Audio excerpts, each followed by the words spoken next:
Hello guys, welcome back to my channel and enjoy this fanfic part 2. Now let's start the fanfic. Two people now currently occupied the office of Konohagakure's village leader at this time. The young blonde-haired and whiskered boy Uzumaki Naruto, and Sarutobi Hiruzen, the third Hokage himself. The boy was sitting in a chair in front of the Hokage's giant wooden desk, looking exhausted and about to nod off to sleep, having been kept from his precious bed all night due to Hiruzen's incessant questions. The old man himself was sitting behind his desk, his elbows resting on it as he rubbed his temples and kept his eyes trained on his surrogate grandson. It was silent between the two for 10 long minutes aside from Naruto's occasional half-snore, half-snort as he briefly dozed off before jerking awake repeatedly. The young boy was growing frustrated as the silence went on. Quote, comma, quote. Quote, comma, quote. Quote, comma, quote. Damn it, old man. I told you everything, down to every single thing I remember ever since I was born. That proves I'm really Naruto. Please let me go home and sleep, or at least kill me now. I don't care either way, I'm about to drop dead from exhaustion. Naruto yelled, having had enough of the silence and the Hokage's studying eyes. The old man sighed with closed eyes for a moment and leveled his gaze again at the young boy. I'm sorry, Naruto-kun. I just have to be absolutely sure you weren't being taken over by the Kyuubi. Even though you believe what the fox gets pretty touchy about that. Naruto corrected with a foxy smirk. Oi, Kurama growled from inside his head. You finally showed up, huh? Thanks a lot for bailing out on me, damn fox. He thought, then grinned mentally at his tenant's grumbling. She told you about her being controlled, we have to be wary. She is still a clever and powerful entity after all. Though, I admit I am intrigued about how you would turn out if we allow her to supervise your training from now on, the Hokage admitted with a sigh. He thought about the alternative of doing the child's training with some of his top shinobi, but there were always time constraints. Those same people were also quite busy with a backlog of missions due to the lingering effects of the military force being reduced significantly by the Kyuubi disaster. Unfortunately, against his personal judgment, the third had to realize letting the Kyuubi help was going to be the best option for the young blonde in the long run. After another long moment of consideration, the older man stood up to retrieve a fresh scroll and began writing when he returned to his desk. Okay, I'll allow this. Naruto's excited shout of, yada, was immediately followed by the old man raising an index finger with a firm gaze. But, you must keep this secret. Most people in this village will not take kindly to the thought of you being raised by the Kyuubi, and they will likely take it upon themselves to get rid of you if this gets out. You may confide in people you truly trust, but I'd still be very selective about that too if I were you, he warned as he continued to scribble in the scroll. For now, you should work on your physical conditioning and learn to open up your chakra network for molding until you begin your academy career. When your first term ends for the summer, you will be escorted by some of my most trusted people, depending on who volunteers, to a secret training field with a shack far outside of the village during the 3-month break.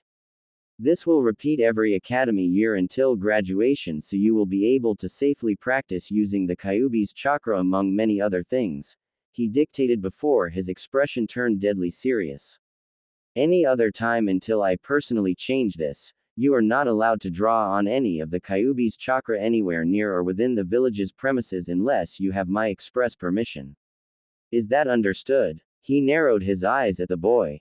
Naruto locked his gaze with the older man just as seriously, and nodded once without hesitation.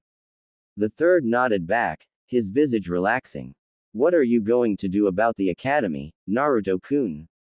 I was planning to get you admitted early this year. You should put off going to the academy for this year at least. You need a lot of physical and chakra training to be able to use my chakra without hurting yourself initially. At this rate, it will take about a year and a half before I think you would be ready, which is right when the first 3-month break next year should occur. Kurama suggested. I think I'll wait on that for now if that's okay with you, Hokage Gigi. I'll join whenever my friends enroll, and they said they're waiting till next year. Naruto replied after a moment's thought. The old man nodded with an understanding smile. Let me add that, for now, I would be happy to help provide you with training aids, some low-level jutsu scrolls, and some weapons should you need them in the future. Just come to me and we'll discuss any of that, okay? He got a happy nod before continuing. For now you will be allowed access to training ground 42 since no one is using that. However, you will need a special permit since you are not a shinobi yet. The Hokage finished writing in the scroll and called for an Anbu to appear. Take this to Commander Dragon, please, the third commanded, and the masked nin saluted as he took the scroll and disappeared in a swirl of smoke. I need to learn that. The boy bounced excitedly in his chair while the Hokage chuckled. Naruto, ask the old fart if that training field will have some steep cliffs for climbing. Kurama suddenly spoke, and Naruto reluctantly relayed what the fox asked, having a bad feeling about this. Despite his misgivings, Hiruzen had to smile. That fox knew what she was doing, after all. Yes, there is a large and deep ravine that should suit what you are looking for, Kyuubi-san. I will be sure to include a little something with the training aids when you are ready to have Naruto-kun start on that, the Hokage replied for the fox's benefit. Naruto was confused, and somewhat scared as he saw his surrogate grandfather's knowing smile, and he could feel the fox inside him grin wide in response. The third cleared his voice. I apologize for keeping you here this long, Naruto-kun. I will let you get on your way now, since I have things to take care of in regard to the kidnapping attempt last night. You also need to recover your health, so come back in 3 days for your permit. Have a good day, he stated with a polite dismissal. The blonde boy just nodded with a grin and quickly ran out of the room with a wave.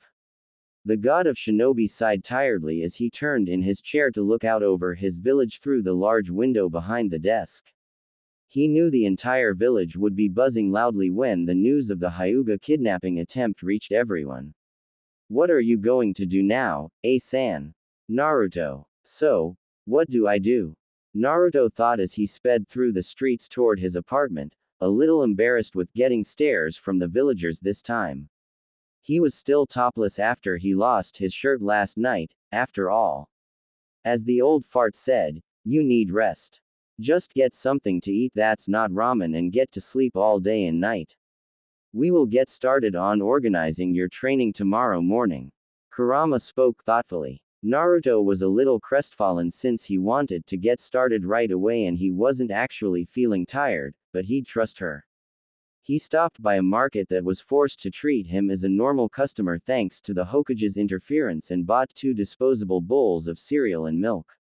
Arriving home, he quickly ate then dived onto his bed, already asleep as soon as his head hit the pillow. He hadn't realized just how close to extreme exhaustion he was. Kumogakure, Raikage's office. The very large, dark-skinned, and muscular fourth Raikage grunted as he lifted a dumbbell weighing 500 pounds, while sitting in his desk's chair. This powerful shinobi named A was deep in thought as he wondered how the Hyuga kidnapping he ordered went. Gaining more Kekkei Genkai users was his father's last order before appointing him the new Raikage. Then that tough old bastard went and got himself killed defending Kumo's retreat against 10,000 Iwa troops after that damn village decided to disband their alliance at the end of the Third Great Shinobi War. A did not have his now deceased father's obsession with getting more Kekkei Genkai users to increase Kumo's might, but he had to admit he was curious about what adding the abilities of the famed Byakugan could do for his military. Kumo was not well known for its sensing and tracking capabilities. Hell, A only found just one amazing sensor in Shia from the latest crop of shinobi coming out since the last Great War. When this peace treaty negotiation came up, the Raikage decided to take a chance and made the order to sneak one of his, retired, Junin into Konoha as an ambassador. Now all he could do was to just wait for any news to come back to him. There was urgent knocking at the office's door.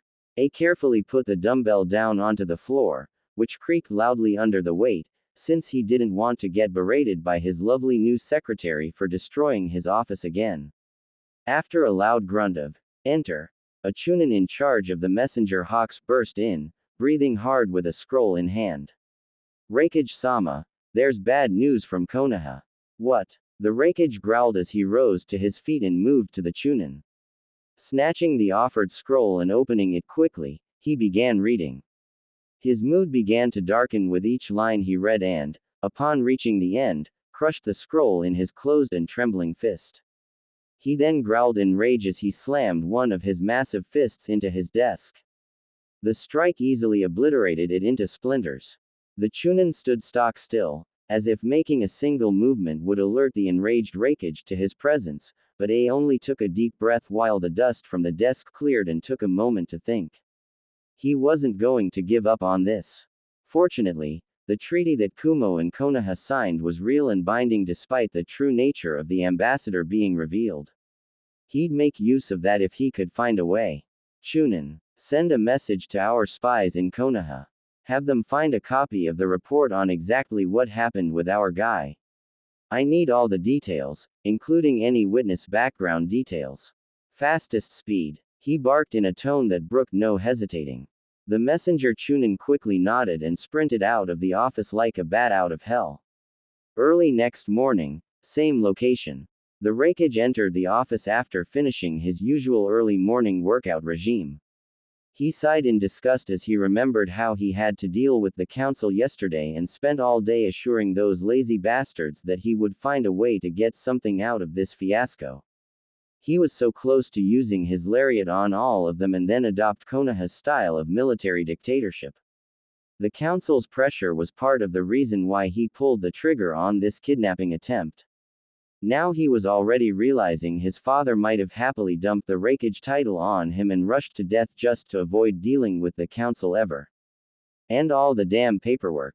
He sat behind his new desk to absent-mindedly lift some dumbbells and shake out evil thoughts about decapitating, pompous.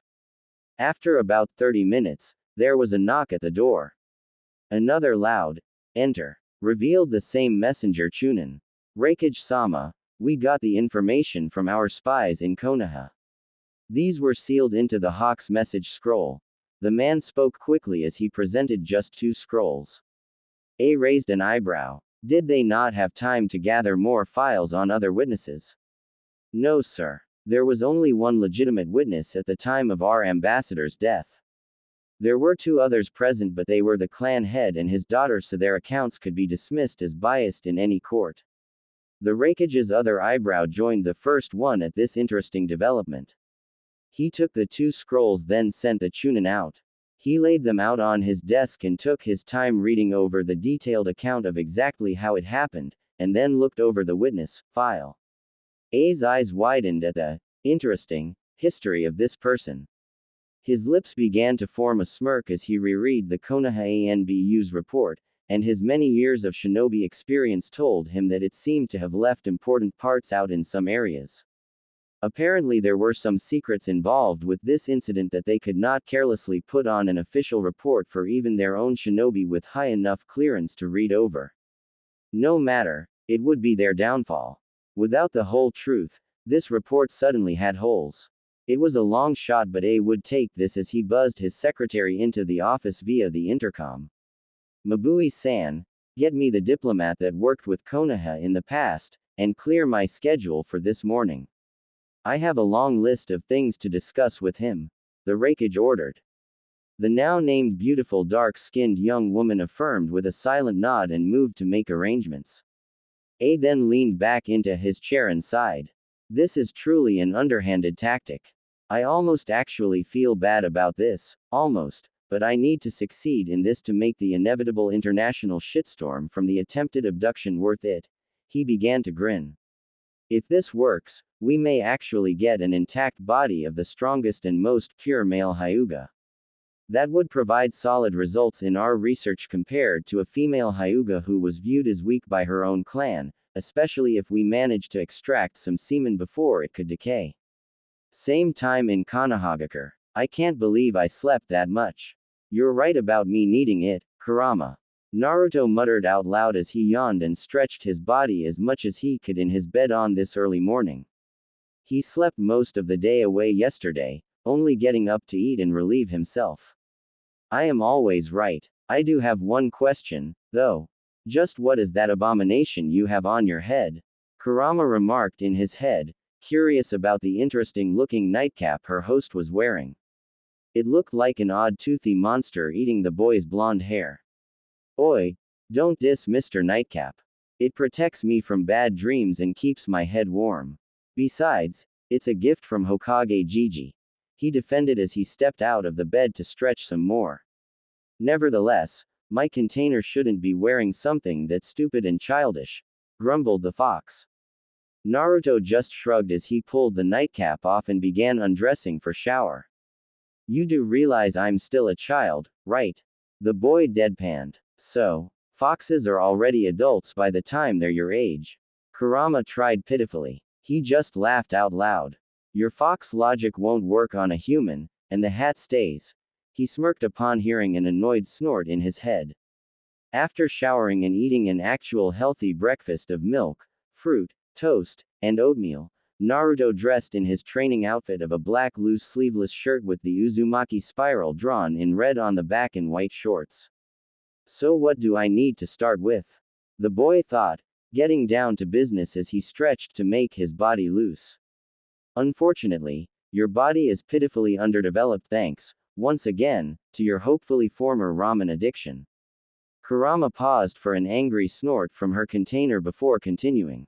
Any real physical conditioning will just break your body at this point. We will build up your endurance and muscles as you eat healthier before we begin on any actual conditioning and your shinobi training. It won't take much time, as I will be working to make efficient use of your body's improved nutrition. It shouldn't more than 2 months for you to be in good enough shape. Until then, we'll start with something easy. Maybe 10 laps around the entire village, and 2 sets of 50 crunches, push-ups, and squats each 2 laps. The fox couldn't help but smirk evilly at the boy's horrified expression at the list of the easy exercises. We will flesh out more of your exercises from there as time goes on. Now get going and no talkback. Chop chop.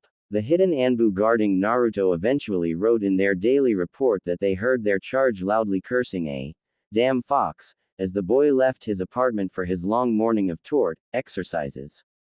Later, it was noon when our blonde hero was dragging himself up the stairs to his apartment. Damn fox, you put me through hell today. Naruto whined as he painfully fished for his keys in his shorts pocket. I know, I particularly enjoyed your creative vocabulary on what you were going to do to me when I asked for 2 more laps. I'll be looking forward to more tomorrow. Kurama replied, snickering at the memory. Naruto let out a pained groan as he opened the door, shuffled in, and fell forward flat on the entrance hallway's floor. A moment later, the 2 Anbu guards hidden next to the still open front door could hear snoring. 2 huge sweat drops formed in the air above where the 2 invisible guards were hiding. After listening to the boys snoring for 5 minutes, the guards shrugged at each other and one of them briefly shimmered into visibility to gently close the front door. An hour later, the blonde woke up with his stomach grumbling. He opted to make use of the first of his 2 allowable ramen meal for the week. He cleaned himself up and headed back out, wincing in slight pain from his sore body. Arriving at Ichiraku Ramen, he was greeted by one of the few people that saw him for who he really was, Tuki, owner of his favorite ramen stand. Hey there, how's our hero doing? The middle-aged man called out boisterously from the kitchen as he saw the little blonde sit at the counter. Naruto glanced around to check he was actually the one being spoken to and hid his head in confusion with a fox-like expression.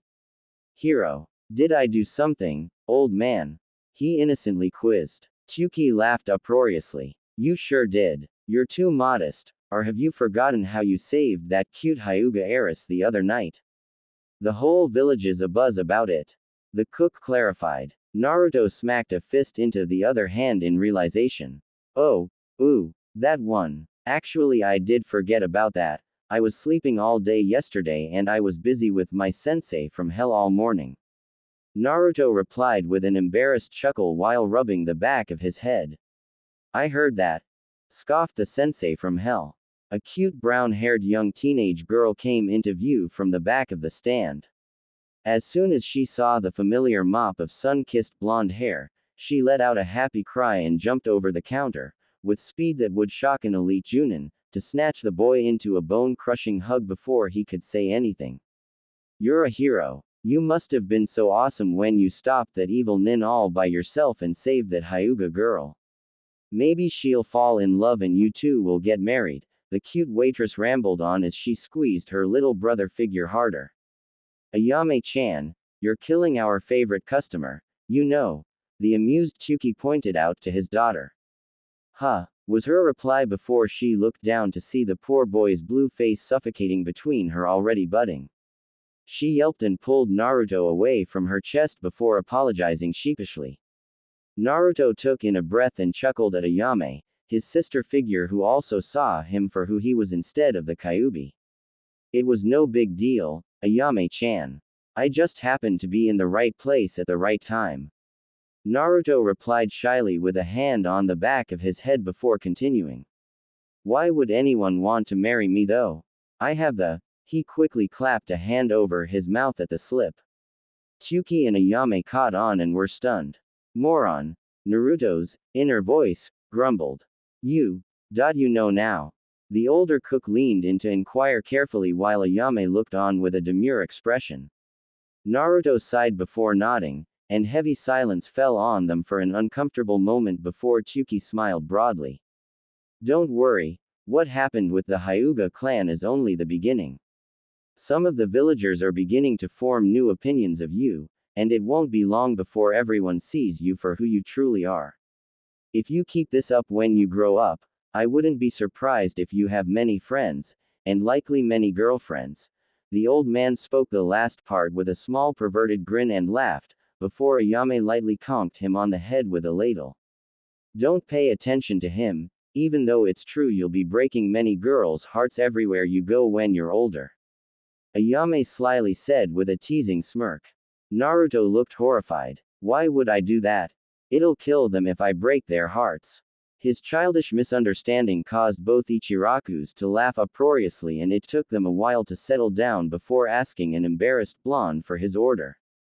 He felt better immediately when he was told it was on the house for his heroics. After eating 3 bowls, he wondered for a minute about what he was going to do today. Maybe I should stop by the Naris and see if Shika's home. Naruto thought before jumping off the stool and walked in the direction of the clan's district, saying his goodbyes to the ramen stand owners. A 30-minute walk found Naruto speaking with the lazy-looking guards in front of the Nara compound. However, he was dismayed to discover the head family had gone out of town for a few days into the clan's giant nature reservation to catalog the deer population for research, as well as gathering supplies for medicine and other things. The blonde let out a sigh and muttered, "Troublesome," before thanking them and leaving. The Naras thought about filing for copyright infringement upon hearing their signature phrase being uttered, but found it too troublesome. On the way, he passed by the Hyuga compound's main gate and he was reminded that Hinata wanted to see him again soon. He shrugged on that thought and decided it couldn't hurt to see if she was available. Stopping in front of the gate's 2 guards, he made his request. My name's Uzumaki Naruto. I was asked by Hyuga Hinata to stop by when I recovered, and I was wondering if she was available. The 2 guards narrowed their eyes at the blonde boy and he had to hold back a gulp. Finally one of them spoke up. Uzumaki-sama, please remain here while my colleague steps inside to inquire about your request. The one on the left spoke professionally while the other slipped inside through the gate, apparently to speak to someone. A few minutes of terse silence passed between Naruto and the remaining guard until the front gate creaked open to reveal the other guard and one more man. Hyuga Hazashi stepped up to Naruto and bowed slightly. The surprised Naruto nervously returned the bow. Hello, Hiyashi-sama. We met the other night. I apologize if my stopping by here unannounced took you out of your busy schedule. Naruto respectfully said, mistaking the man in front of him for his identical twin brother, the Hyuga clan head. Hazashi could not resist an amused smirk. My sincerest apologies, Uzumaki-sama. We have not officially met and it was dark the other night, but please do forgive the confusion. I am not Hiyashi-sama, but his twin brother, Hazashi. The man paused as the boy flinched in surprise and confusion. The boy allowed himself to have a closer look and he did notice that this man was wearing a hitai on his forehead compared to Hiyashi being completely free of any headwear. I was asked to greet you and take you to our meeting hall since that is where my niece is being trained by her father. Hazashi continued as he bowed and stepped aside for Naruto to enter the compound. The blonde stayed where he was, a little nervous. Hazashi-sama, if they're busy, maybe I shouldn't bother them. The boy tried to respectfully back out. Nonsense, Uzumaki-sama. They are about to finish and Hinata-sama will have some free time afterward. In the meantime, I'd be happy to escort you until then, insisted Hazashi. Naruto reluctantly gave up and went inside with his escort. The sight Naruto saw as he entered through the gate flabbergasted him. He was immediately surrounded by a gorgeous garden on the sides and a long and thin reflecting pool forward of him. The pool was filled with beautiful and colorful koi fish, and vibrant green and white lily pads peppered the surface. The inner gardener in him squealed like a fangirl as he observed all kinds of rare plants and flowers in the garden surrounding the entrance. This was a clear display of the clan's wealth, and also their appreciation for the beauty of nature. As Naruto followed Hazashi around to the left side of the long reflecting pool, the garden opened up wide for him to see many impressive traditional Eastern-style houses littering the enormous compound. This was like a small village within Konoha. The long and narrow reflecting pool seemed to almost split the entire compound estate in two with several ornate wooden bridges allowing access to either side. However, Naruto seemed to notice the odd discrepancies between the houses on the left side of the pool and the ones on the right. He also noticed that he was being taken to a giant traditional meeting hall at the other end of the pool, opposite the main gate. Hazashi-sama. He tried to speak before Hazashi politely interrupted him with a shake of his head. Uzumaki-sama, please do not refer to me with, sama. I am not the head of this clan. My brother is. He replied politely with a small smile. Okay, Hazashi-san then. I know I'm being rude asking this, but I noticed that there are a lot of small houses on this side of the pool while there are fewer on the other side, yet they're bigger and fancier. Is there a reason for that? Naruto inquired as he continued to see the differences. Hazashi smiled gently at the boy's observation. Usually a child like him would be staring into the pool the whole way, not even bothering to look around and notice the subtle darkness of this clan. Even the more mature and adult guests were only interested in the more luxurious offerings. Uzumaki-sama, since you may be coming here to visit more often, I am inclined to give you a brief history of this clan. That way, you will understand some of the things we do here. Hazashi spoke as the two walked slowly alongside the pool to the meeting hall. Since this village was founded and our clan moved here, our dojutsu, the Byakugan, was revered about as much as the Uchiha clan's Sharingan. In the beginning, we had to deal with our enemies trying to capture members of this clan to put the Byakugan to their own use, which is what you just saw happen with the Kumo Nin the other night. Almost immediately, the clan leaders of that time came up with a seal. It would effectively protect our Byakugan from capture by permanently sealing our eyes if they were removed forcefully or death occurs. It worked brilliantly. With this method, it was almost impossible for any enemy to capture the Byakugan. It incurred a high cost, however. Hazashi paused to take a breath. Naruto was paying full attention. What cost is that? The boy wanted to know more. Total subversion for the ones who carry the seal. There are two groups in this clan, the main and the branch lines. Whoever has the seal belongs to the larger and more populous branch line of this clan. Hazashi explained as he pointed to their left at the large collection of small but well-kept houses, then pointed to their right across the pool at the more luxurious houses. Those who doesn't have the seal belong to the smaller but more powerful main line, and they are in charge of the entire clan. The main members usually are raised to control this clan, deal with politics, and other more important functions. The branch members are allowed some freedom, but they must obey whatever any main member commands. If disobedience occurs, the main member may decide to use a special hand seal to incur unbearable agony as punishment on the branch member. This can even lend to mental damage or death.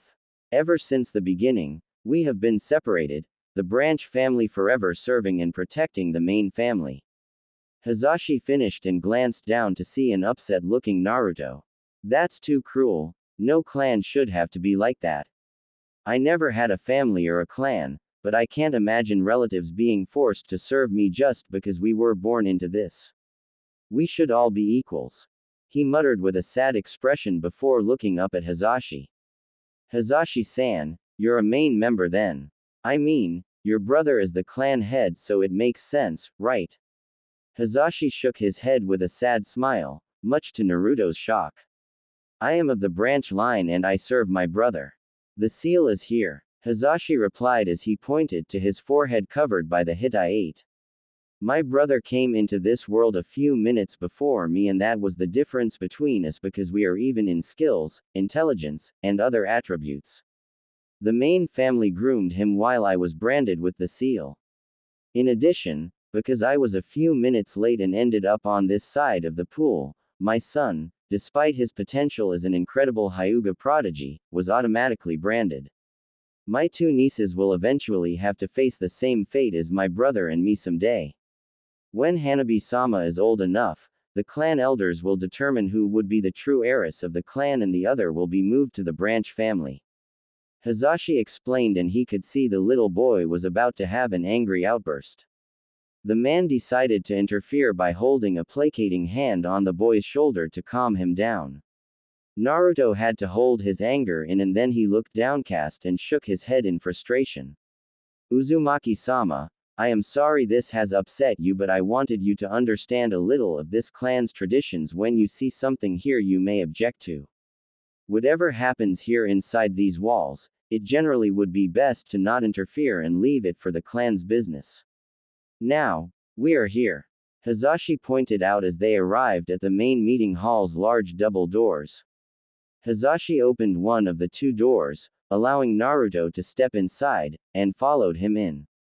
They moved down a hallway, and they could hear grunts and fists striking flesh. Hazashi opened a smaller set of doors, and Naruto finally caught sight of the training area. It was apparently set up as either a meeting or dueling hall with 3 cascading rows of wooden benches surrounding a very large flat square area set against the back wall. Naruto could see a small indigo-haired girl, in a black skin-tight training outfit, attempting to land a hit on a tall man wearing white training robes in the middle of the stage. They were obviously sparring. The boy felt a hand on his shoulder, and he glanced up to see Hazashi silently nodding his head toward a particular section of seating. He complied and followed his escort to sit farthest from the sparring so as not to distract either of the combatants. Naruto could only watch in amazement as Hinata tried to hit her father with a flurry of fast, at least for him, and precise strikes aimed at his limbs.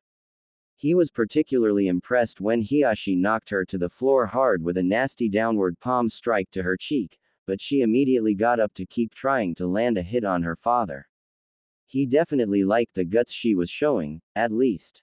After a few more minutes of sparring, Hiashi suddenly held a hand up signifying that their spar just came to an end.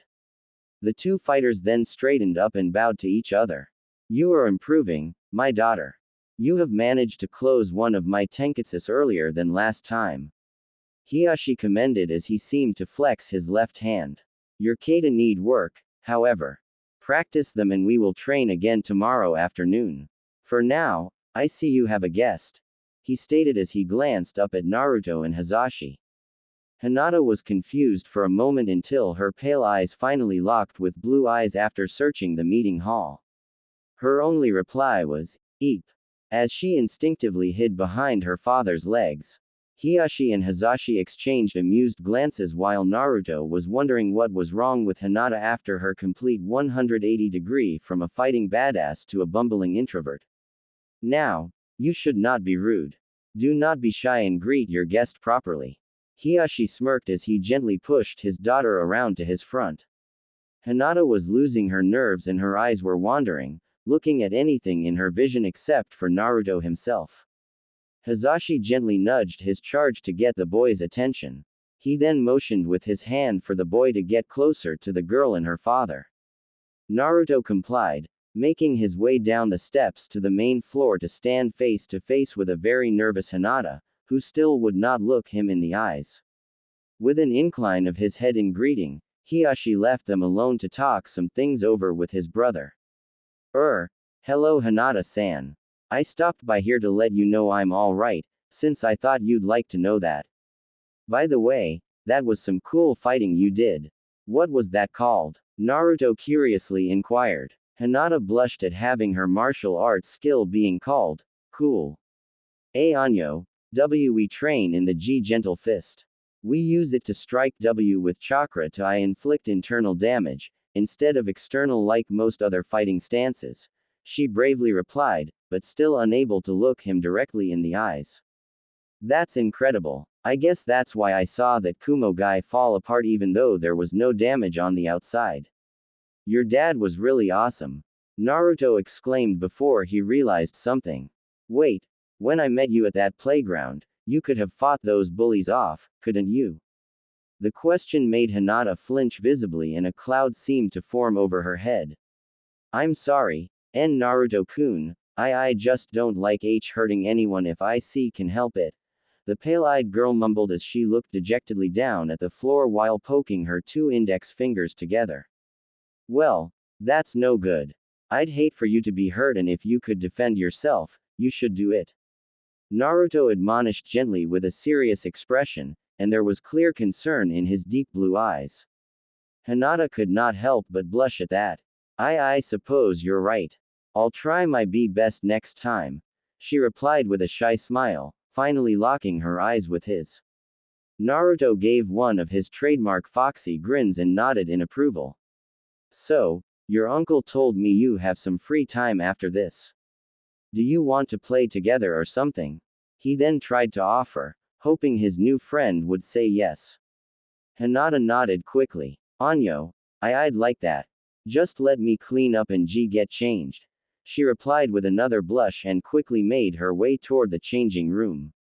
Naruto looked after her departing figure until she was no more, before he turned to the twin brothers. Hiyashi-sama and Hizashi-san, was that really the same person that hugged me out of nowhere the other night? Maybe she's got a twin like you too? He curiously inquired as he was pointing in the direction of Hinata. The twins exchanged amused grins. I will admit that was a very rare occurrence for my daughter. She is rather shy and unwilling to stand up for herself in most situations. That was why I was impressed when I was told she actually made it difficult for the kidnapper before you rescued her. Hiyashi admitted. The blonde boy put a finger to his chin and his eyes squinted fox-like as he became deep in thought. She didn't do anything like that until she saw me sneak up behind the nin. I wonder why she suddenly tried so hard at that moment. He innocently said. The two brothers raised an eyebrow each as Hinata picked that moment to return in a simple pink kimono. After some small talk, the two children excused themselves to go play together elsewhere and the twins were left alone. That little, he is already stealing my daughter's heart and he does not even realize it. I should teach him a lesson. Hiyashi suddenly murmured to his twin in an annoyed tone. Hizashi smirked a little. He is only a child, brother. I doubt Hinata-sama realizes it as well. We should just let them grow and find out themselves. Hizashi advised and heard his brother let out a small sigh. I am not looking forward to my daughter's teenage years. If Hinata turns out to be anything like Hitomi-chan was, she would only remain shy until she decides one day to do what it took to get and keep her man. I should not say this as her father, but I am not betting on Uzumaki-san's chastity lasting long. Hiyashi spoke in a resigned tone. Hizashi had to smile at the memory of his brother's deceased wife. Not only that, but imagine the headaches our elders will give you when these two become close. Hizashi pointed out playfully and enjoyed seeing one of his brother's eyebrows twitch slightly at the mention of the elders. That comes with the territory of being the clan head, I suppose. However, have you noticed something about Uzumaki-san? Hiyashi inquired, changing the subject for now. Yes, brother. He looks like a young version of the fourth Hokage and his somewhat mischievous nature reminds me of Uzumaki Kushina. Brother, you don't suppose Hizashi would have completely lost his calm at the implications if he weren't shocked into silence upon seeing a very rare full-blown smirk form on Hiyashi's lips. He looked truly devious. If you remember, we have had good relations with Minato-san, and we were privy to the fact that he and Kushina-san were in love and secretly married. You should also remember that we have not seen Kushina-san anywhere in the village for about 6 months until the Kyuubi attack. That day, we have heard the sad news of her dying along with the fourth, on the same day young Naruto was born. It is possible that if she had been actually pregnant with that child, she would have kept any sign of showing hidden until after birth for security concerns. One last thing that could make this more believable, we knew Minato-san personally, and how could he have used someone else's newborn, even an orphan, to seal the Kyuubi? I see him trusting only his own child to carry the burden. Hiyashi finished his deduction to his younger brother's growing astonishment. Brother, if that is true, Hizashi sputtered before his older brother held a hand up for silence. It is just speculation without solid evidence. We should keep this information hidden for now, at least until this could be used as a bargaining chip against the elders should they object to my daughter's growing involvement with the demon brat. They will not be able to resist the prospect of having our clan linked with the powerful traits of the lost clans of Uzumaki and Namikaze. This is all for my daughter's happiness should she wish to pursue Uzumaki-san in the future. Hizashi allowed himself to regain his composure and formed a smirk of his own at this devious plan. He was curious about something though. Brother, you seem quite convinced that Hinata-sama may choose Uzumaki-sama as her lover in the future, even though they are quite young and have just met each other, he pointed out to his older brother. Hiyashi just closed his eyes and allowed a tiny grin. It may be somewhat undignified of a noble main member to speak like this. Hizashi almost snorted at this private joke between them. They never agreed with this clan's segregation and took to occasionally poking fun at that tradition. But I would have to call this a hunch. A very good one, too. Hiyashi finished vaguely as his thoughts went back to when he met Hitomi at around the same age as Naruto and Hinata now. His daughter was so much like her mother it almost frightened him. 2 hours later, Naruto found himself standing outside the Hyuga compound's gate exchanging goodbyes with Hinata and Hizashi with promises of visiting again soon. As he walked away, he was happy about how things went with Hinata. She was a little weird with all the blushing and stuttering, but she was really kind and he could see himself being good friends with her. He found it funny that she was clueless about some of the games that other kids played outside the compound walls such as tag and ninja. He easily won a tag but was rather humbled playing ninja with Hinata as she usually found him easily with her Byakugan.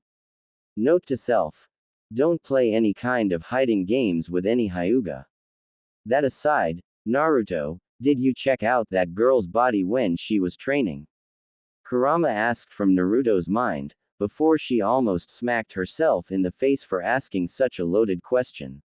Yeah, what about it? Naruto replied, not catching on to anything. The fox sighed in relief that her container was still young and naive. Bless your naivete, boy. Anyway, that is how a properly developed body looks. Her clan was focused on taijutsu training and proper nutrition almost from birth. She was fast, limber, and agile.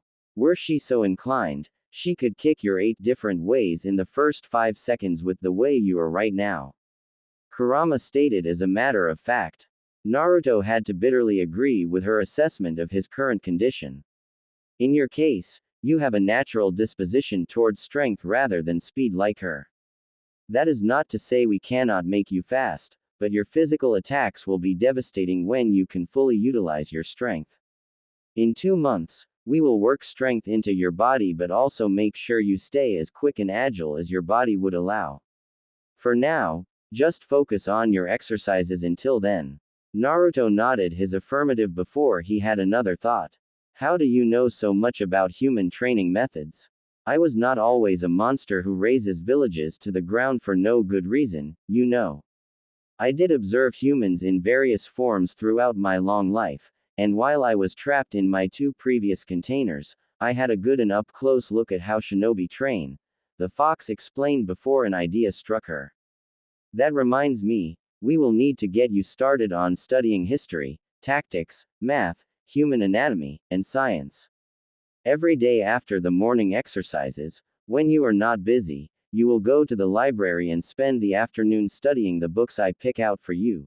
She finished in a no-nonsense tone as Naruto flinched in terror at the prospect of having to read anything without pictures. First you take away my ramen, then you destroy my body, and now you want to bore me to death. Oh, stop whining like an infant. A strong body works best with a strong mind. A clever tactic you study now may save your life later when you remember it in the heat of a battle. You can effectively damage any human body with as little force as you need if you know where exactly to strike and what amount of pressure to apply. Studying famous shinobi and clans now may help you later if you ever encounter any of these shinobi or their offspring, since specialty jutsus are generally passed down. These are just few of many benefits of having knowledge, the fox lectured. Naruto didn't want to admit it at all, but he knew she was absolutely right. Besides, it's only for the first couple months as you build your body up to acceptable levels. After that we will get more practical, and you'll only have to read just 1 or 2 books per week in addition to what they may teach you in the academy. Kurama aloud. Naruto nodded in resignation as he continued the walk back home. 2 days later. The past 2 days have been quiet. The only thing even remotely exciting that happened was when Naruto was kicked out of the public library on his first visit. The Hokage immediately appeared afterward though, and, kindly, asked for an explanation from the terrified librarian. When she could not provide an adequate response, the boy was allowed back in. The librarian was then reminded that she might be called in to talk with Morino Ibiki of the interrogation department to provide her supposed reason the next time she tried something again with Naruto. She swore to never even look at the blonde the wrong way since that day. I guess studying history isn't so bad. The battle at the Canopy Bridge was pretty awesome. Naruto mentally spoke to the fox as he was walking toward the Hokage Tower from the library. Glad to see you're taking well to your exercising and studying. Kurama approved in his head. You work fast, Kurama. I can already feel my body changing. The blonde thought as he flexed his arms some, noticing a little bit more muscle as he entered the Hokage Tower and went up several floors. He noticed a lone figure walking down the stairs from above. He scowled when he saw the cloud insignia on the man's armband, denoting that this man belonged to Kumogakure. The man was wearing the most arrogant and victorious smirk the young boy had ever seen on anyone. He did not pay the wary blonde any notice as he passed by and continued down the stairs out of the building. Naruto was glaring holes into the man's back the whole time until he was out of sight. He then disgruntledly spit on the floor where that man stepped through and continued up. Something was wrong, and he could feel it with each step he took closer to the Hokage office. There was a feeling of heavy pressure in the air and it seemed to be trying to crush him. By the time he reached the landing, he noted the secretary by the office's door was gripping onto her desk's edge with white knuckles and trembling, clearly scared out of her wit. At this point, the pressure was so strong and deadly that the boy himself felt like running back down the stairs and all the way out of the village, never to return. This is that old fart's killing intent. He's seriously pissed. The fox calmly clarified. I'd say, I want to faint and he's not even directing it at me. I think it had something to do with that Kumo guy. I've never seen Hokage Gigi this angry. Also, it doesn't sound like this is bothering you one bit. Naruto inquired of his tenant, who just scoffed. Please, this is like a gnat threatening a full-grown elephant. the fox replied dismissively. Says the one who left me to his mercy the other night when he was asking, nicely, about us, huffed Naruto. In my defense, that smile was scarier than anyone's killing intent, and I am looking at the world from a small human boy's perspective, not from a giant biju able to squash puny humans with just my pinky. The killing intent in the air slowly lifted, much to the relief of the secretary and the blonde boy. A long moment of heavy silence passed before Naruto brought an index finger up. I don't suppose this is a good time to visit him, to Mei-chan. He tried to say in good humor. The cute young brown-haired female Chunin, doing secretary duties this week, violently shook her head. You're kidding me, right? You had to have felt that too. I like you too much to let you go in there now, Naruto-kun. She warned with a glare that brooked no argument.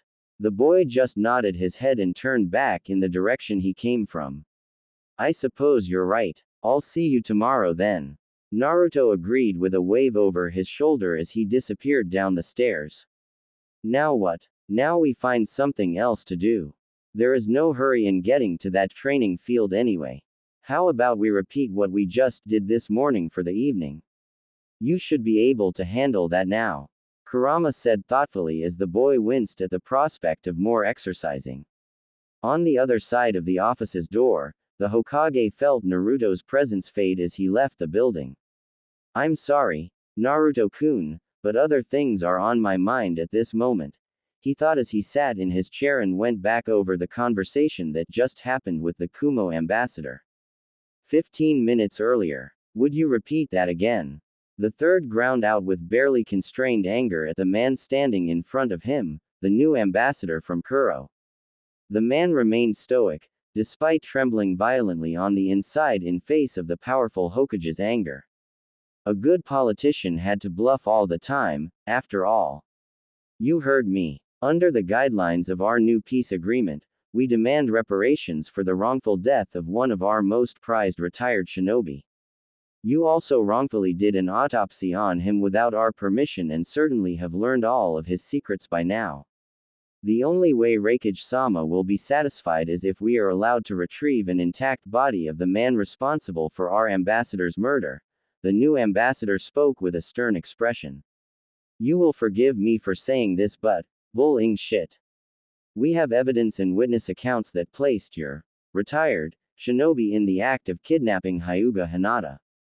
We obviously followed procedure with a hostile shinobi in our territory. The Hokage almost shouted as he slammed a fist on the desk, cracking it a little. What evidence is that? We have confirmed reports that there were absolutely no traces of our previous ambassador anywhere in the Hyuga compound and none on the Hyuga girl who accused him of abducting her. Here is what we feel truly happened. The previous ambassador was just taking a walk outside the compound wall when a young and infamous prankster decided to surprise and assault the man. Why would he have expected an attack in a village he had just signed a peace agreement with? The ambassador spoke calmly with a fake puzzled look before continuing. And to make it worse, the boy yelled out a blatantly false statement that would send a random man nearby into a blind rage. After the ambassador was brutally murdered by the same man, the Hyuga clan attempted to cover it up by having a young innocent girl lie about a kidnapping attempt and procured the gag and rope themselves. The reports also said that the young prankster himself disappeared right before the other Hyugas appeared, apparently not wanting to be caught responsible for the ambassador's demise. Because of that, he cannot be considered a reliable witness, even if we did not take his history of being an untrustworthy public nuisance into account, the ambassador said, laying out all his carefully prepared lies. The Hokage kept his deadly glare burning into this hateful man, but inwardly he was stunned.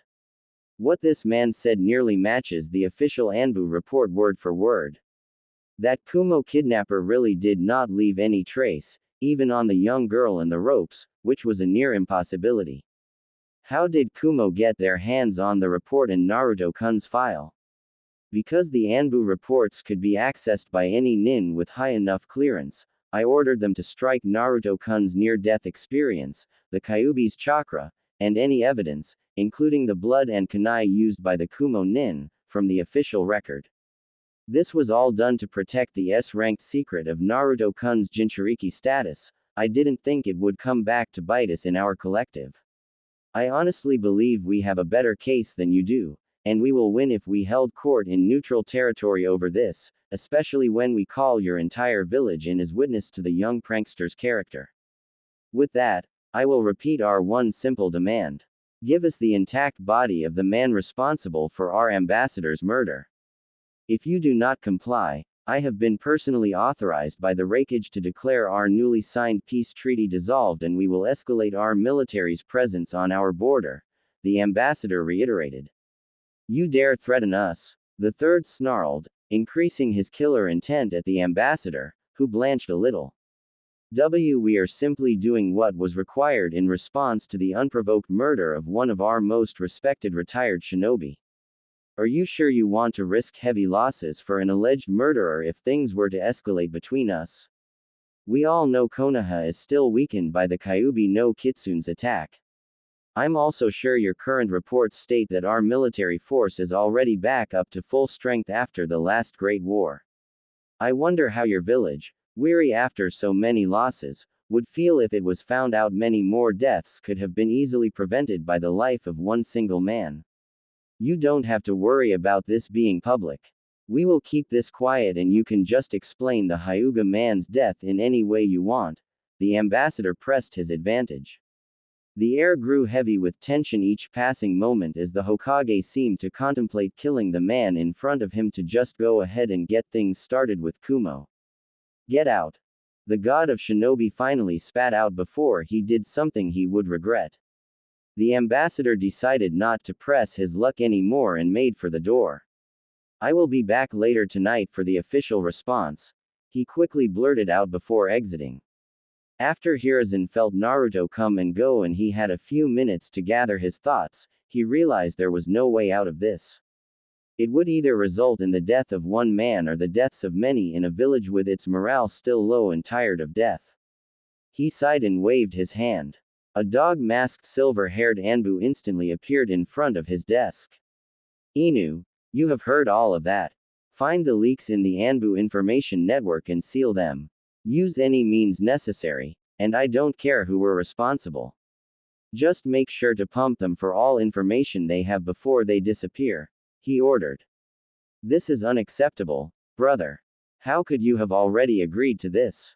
Hazashi exclaimed at his older brother just after Hiashi relayed the Hokage's account of his meeting with the Kumo ambassador. They were standing on the main floor among the top elders from both branches of the clan as they argued over this development. Your brother is right, we cannot allow you to be sacrificed. You are the head of the Hyuga clan, the most noble and respected clan in Konohagakure. Even more importantly, we also cannot allow our Byakugan to fall into their hands. Cried one elder. Let the cowards fight us. We will beat them back like we always have done. Another elder raged. Hiashi held out a hand for silence. I appreciate your sentiments. However, we have no choice in this situation. Kumogakure has outmaneuvered us completely. Even if we decline the reparations, then go to war and somehow come out victorious, what do you think will happen? This country, weary of conflicts, will blame this clan for this new conflict and we will lose our reputation and standing. This is my fault, since I have killed the man in blind rage without any thought to the consequences afterward. I have failed one of my own teachings in always accessing any situation with a calm heart and mind. For that, I must pay. Hiashi stated calmly, obviously prepared to meet his fate. This does not mean you should just give yourself up. You have a responsibility to rule over our clan and ensure its continued prosperity. Hazashi tried to reason with his older brother, but he and the other rebellious elders were suddenly struck silent by a large blast of killing intent. That is enough. This has already been decided. Our loyalty is to the village first and the clan second. It was, has been, and will always be that way for as long as this village stands. I will not allow myself to be the one person responsible for the possible destruction of our home and our children's future. The clan leader paused to calm himself. I only came here to inform you of my decision and offer my goodbyes, not to allow any of you to change my mind. I have already spoken of what I need for all of you to do after my death, and I expect all of you to carry out your tasks. Hiashi then directed his gaze at his twin. The same goes for you too, my brother. You must understand why I have to do this, and I expect you to raise my daughters alongside your son to be strong in my stead. Now, I do not have long, and I wish to spend my remaining time with my daughters before I leave to face my fate. I wish you good fortune after this dark day. Farewell. He finished his speech. He then immediately walked out of the hall, pointedly ignoring several still protesting elders in his wake. Hizashi clenched both of his fists hard enough to draw blood and gritted his teeth. It is you who do not understand that this clan will fall apart without you. The elders will panic and try to use both your daughters to gain more power and influence with others who would take advantage of the confusion. I cannot imagine them ever being happy when they may be used as political tools any day. Worst of all, I will be powerless to stop all this because of this damnable seal. He almost growled at that thought, before his expression softened some. I can feel this clan is inching ever closer to the day when this segregation would end and my son will be one of the first few to be set free. However, I fear that will never come to pass without you as clan head to oversee this. For once, the clan truly needs you more than the village does, and I will go against my own fate in order to save you and this clan, brother. Hizashi left the hall with a determined gait, heading for his house. Hizashi's house. A few minutes later, Hyuga Neji knew something was wrong tonight. His father hadn't come back home yet and the entire compound was in an uproar. He had a bad feeling about tonight, as if his life would change forever after this. It was just like the night before he lost his mother on her last mission when he was younger. The front door opened swiftly to reveal his grim-faced father entering. Hizashi then immediately went into his bedroom to get changed from his gray robes into a set of pitch-black mission robes, as if he was getting ready for a night mission. Neji was watching all of this with increasing trepidation. Is something the matter, father? He tried to get his father's attention but Hizashi continued his preparations, seemingly ignoring his distressed son. Only when he finished a few minutes later did he turn toward and kneel down in front of the young boy with an expression that seemed to say he was going off to a battle he would not return from. Neji's lips began to tremble and tears were now streaming down his cheeks. Neji, my son, I need you to know that I am extremely proud of you. Despite that damnable seal on your forehead, you continued to excel and outshine everyone else in this clan, even your two cousins. It is because of that you will be able to live on and grow stronger even when I am not around. Tonight, I am going out to make a choice I can be truly proud to call my own after having been mocked by fate my whole life. Hizashi then gripped his crying son's shoulders tightly. Someday, you will be freed from your curse, and you will be able to make any fate your own. In the meantime, continue growing strong and do your best to protect the clan and those that are precious to you. Do you understand me? Hizashi implored of his son. Neji was stunned at his father's unusually passionate speech, but he didn't dare say anything for he believed if he did, then his father would take that as the cue to leave and not return. Unfortunately for him, Hizashi continued anyway by tightly hugging his son with a whispered, "I love you," before releasing and rising to leave. Neji did not want this, and quickly latched on to his father's leg tightly. No, father. You can't. His pleading was cut short by his father's soft chakra strike to the back of his neck, completely unseen. He instantly relaxed and fell limp in his father's arms. As he was gently laid on the living room's couch, the last thing Neji saw before his eyes completely closed was his father putting a blanket over him with a serene expression, like how one would put his son to bed any night. Same time at Hiyashi's home. Hiyashi stared down at his two beloved daughters sleeping in each other's arms in their favorite place, which was a large and very comfortable chair in the living room. Hinata and Hanabi apparently tried to stay up late because their father was suddenly called away for his talk with the Hokage. They wanted to greet their father when he came home finally, but they fell asleep before that. Hiyashi smiled forlornly. He did not want to leave them, but he wouldn't allow them to experience war if he could help it. He reached down to gently rub Hinata's forehead. She shifted a little under the touch and ended up resting her cheek on the top of her younger sister's head. Hanabi was curled up in a small ball on Hinata's lap, her head resting against her older sister's chest. Hiyashi let out a shuddering sigh and allowed a tear to roll down his cheek before wiping it away. He would truly miss them, and prayed to every deity out there that they would pull through after his death with his brother helping them out. After a long minute of standing over his sleeping daughters, he gently laid out a blanket over them to keep them warm. After one more reluctant glance, he then quietly left the living room and was about to make his way out when he was stopped by a female voice. "Will you be coming back, my lord?" It took all he had to not show visible shock at being addressed out of nowhere. Slowly turning his head to glance in the direction of the voice, he found one of the female branch members, Hyuga Tomo, standing off to the side wrapped in a simple sleeping yukata with her arms crossed underneath her ample bust. Her fingers were nervously gripping her elbows.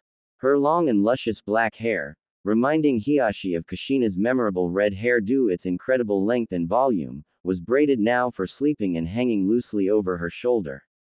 She was an incredibly beautiful woman even for the usually high standards that all Hyuga women easily met. She was also kind and motherly, which was why he personally selected her as the primary caretaker for his daughters after Hitomi's unfortunate death. She did an excellent job raising them since that fateful day, and he had come to truly admire her loving, yet slightly mischievous nature. None of that was present on her terrified expression as he stared unblinkingly at her for a long moment.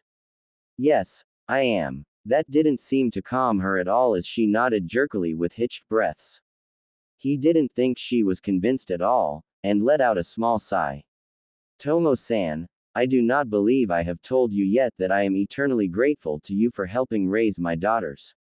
I feel we would have been lost without you around, and they truly do consider you to be their mother now, if not by blood at least." Tomo took a shuddering breath as she allowed several tears to escape her pale eyes. "Why you honor me with your kind words, my lord. I truly do feel blessed to have been invited to serve your family, and I can only hope I did Lady Hitomi proud in her stead." Hiyashi closed his eyes and smiled fondly at the memory of his deceased wife. "Believe me when I say you have done much more than that. Please continue to watch over my daughters," he stated sincerely and bowed his head gratefully to the now trembling caretaker. "I must go. My lord," Tomo whispered brokenly as she seemed to reach her hand out for him, who was already walking with his head high through the door out of the house.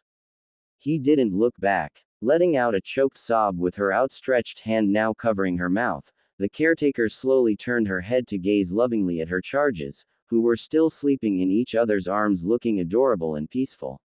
"Your father can be a terrible liar sometimes," she muttered with a faint smile as tears continued to stream down her cheeks. After bowing to the gate guards, Hiyashi slowly made his way alone down the long and dark walkway leading from the compound into the village. It was nearly midnight as he slowed his pace. He did not need to be at the Hokage Tower for a good while, and he would enjoy this final stroll before his upcoming death. It was interrupted, however, when he suddenly stopped after a few minutes of walking and instantly activated his Byakugan. "Whomever you may be, you cannot hide from my all-seeing eyes. You may as well come out now," he quietly declared to a nearby lone tree on the side of the road.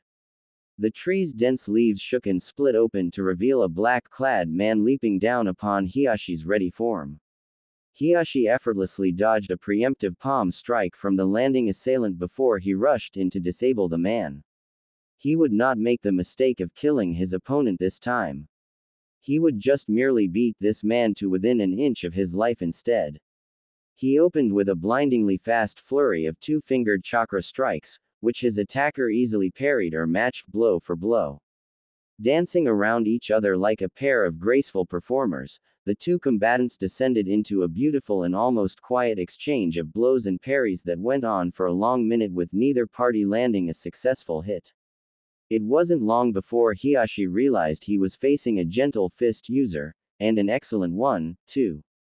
He was also irritated to find that his Byakugan couldn't penetrate through the man's head wrappings, preventing his attacker's identity from being revealed at this moment. Somehow, this man had access to the anti-Byakugan seals usually used by Anbu for their masks. You aim to defy your clan head's wishes. Why? He quizzed tersely as he increased his tempo to try to overwhelm his attacker. The black-clad man remained silent, however, and easily matched his pace, before shoving him back to get some distance. This was so he had room to spring into a fast combo that just barely managed to overwhelm Hiashi's defense, leaving him with a numb right arm. Frowning at his unmoving arm as if it betrayed him, Hiashi snapped back to the attacker with a cold glare as he reared his left arm back. Hake Kusho, 8 trigrams vacuum palm. A powerful and precise blast of pure chakra shot out of his palm in the direction of his attacker. However, the black-clad man was prepared and easily somersaulted forward high into the air over the blast. Crack. The blast instead hit the tree the assaulter was just hiding in, breaking the tree's top half off, and it crashed to the ground with a loud thump. Meanwhile, the airborne man easily sailed over his opponent, twisting in the air to avoid one more blast of vacuum palm that continued harmlessly into the night sky. He then landed behind Hiashi, who was already whirling around and striking out to meet this man's assault. However, it was still too much as the assaulter easily rushed in under the strike and deftly disabled his opponent's remaining arm with several more Juken strikes.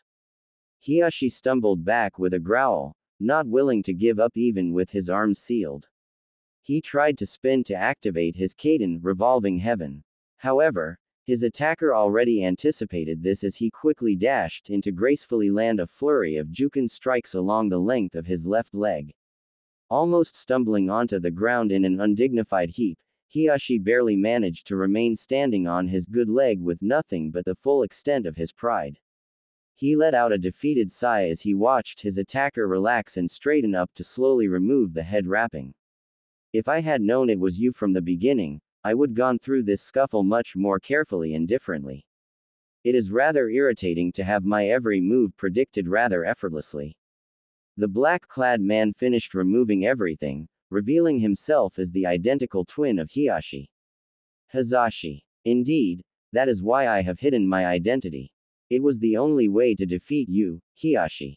The clan head snorted slightly as he allowed his brother to gently help him over to the tree trunk he just broke in half a moment ago. Do not patronize me. You have always been slightly more skilled than I. I find that interesting, because I believe the opposite. Hazashi retorted with a small smirk as he helped his twin sit down against the tree trunk in a dignified manner. Hiashi would not be able to get to some help on just one leg without crawling, which would be bad for the clan head's image, so the only thing he could do was to wait and recover his mobility. Hazashi squatted down next to him with a regretful sigh. Forgive me, my lord.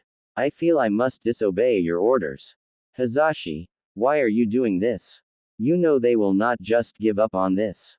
You should not have stopped me, unless you want to be responsible for the death of thousands. Hiashi tried to reason as he stared his brother in the eyes, despite his immobile body.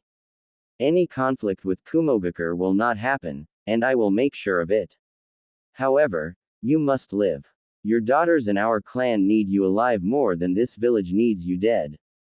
I have decided I will take your place instead to ensure the best possible outcome for both the clan and village. Hiashi's eyes widened slightly as his brother continued. Since I am your identical twin, they will likely not have noticed the switch until after the reparations have been confirmed through the official channels. By the time they discover the ruse, there would be nothing they could do without making fools of themselves internationally. As a result, we will be able to keep the Byakugan out of their hands. This is what I have chosen to do in order to protect our clan, and especially our own family. Hazashi explained with a determined expression. What if you are wrong and they decide to go to war anyway? You will have died for nothing, Hazashi. What about your son? Hiashi tried to reason once more, his desperate eyes locking with his twin's steady eyes. Hazashi broke eye contact after a moment, slowly stood up over his brother's form, and stared longingly back in the direction of the Hyuga compound. The people in Kumo would have to be imbeciles to go to war over a false body. Deception is a large part of a shinobi's job after all. We just have to get them to think they have won until it was too late. They then would not be able to do anything without looking like fools. Hazashi let out a slightly exasperated sigh before continuing. For a man with all-seeing eyes, you are blind to how much your daughters need you without Hitomi-sama around. Only you would be able to truly ensure their freedom and happiness, since I will not be able to do much as long as I carry this seal on my forehead. Hiyashi had to agree with that assessment, but there was no one else he trusted more than his own brother. Neji is mature and capable already, and you know as well I do that he will be able to handle himself just fine. My only request in regards to my son is that you help guide him into becoming a strong and honorable man in my absence. Hazashi finished and smiled like a prideful father at the thought of his son, before his expression turned somewhat sad. Forgive your little brother his selfishness.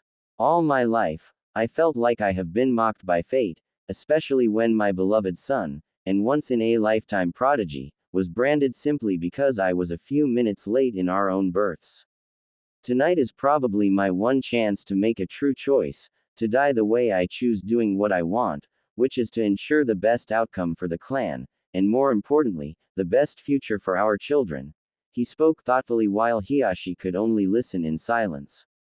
Before I take my leave, I want you to understand this, Hiyashi. I may have resented my fate, but I never resented you at all our entire lives. I will always be proud to have served the true head of our clan and, more importantly, proud to be your brother.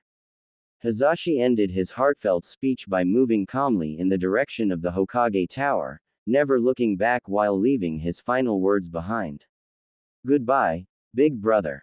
Hiyashi could only sit in silence, his head following the departing figure of his twin. He already lost his desire to plead for his younger brother's return. How could he continue when he had seen nothing but fierce resolution in those pale eyes? As his immobile body remained propped up against a lonely tree next to this lonely stretch of the dark walkway, his quiet voice carried out into the still midnight air that just barely reached Hazashi's ears. Goodbye, little brother. 15 minutes later in an empty park near Hokage Tower. Wow, that was rough. I took way too long finishing those exercises this time. Naruto thought as he leaned back on a park bench, exhausted from his latest round of exercises. That is to be expected with your body still recovering from this morning's routine. You did well, actually. Tomorrow you will rest both your mind and body. Either spend the day at home or go out with your friends. Kurama decided in the boy's head. He nodded, glad for the brief reprieve. Uzumaki-sama. A voice surprised Naruto into sitting upright on the beach as he snapped toward the source. He saw that it was Hazashi coming into view, easily recognized by the Hittite adorning his forehead. Hazashi-san, what are you doing out here this late?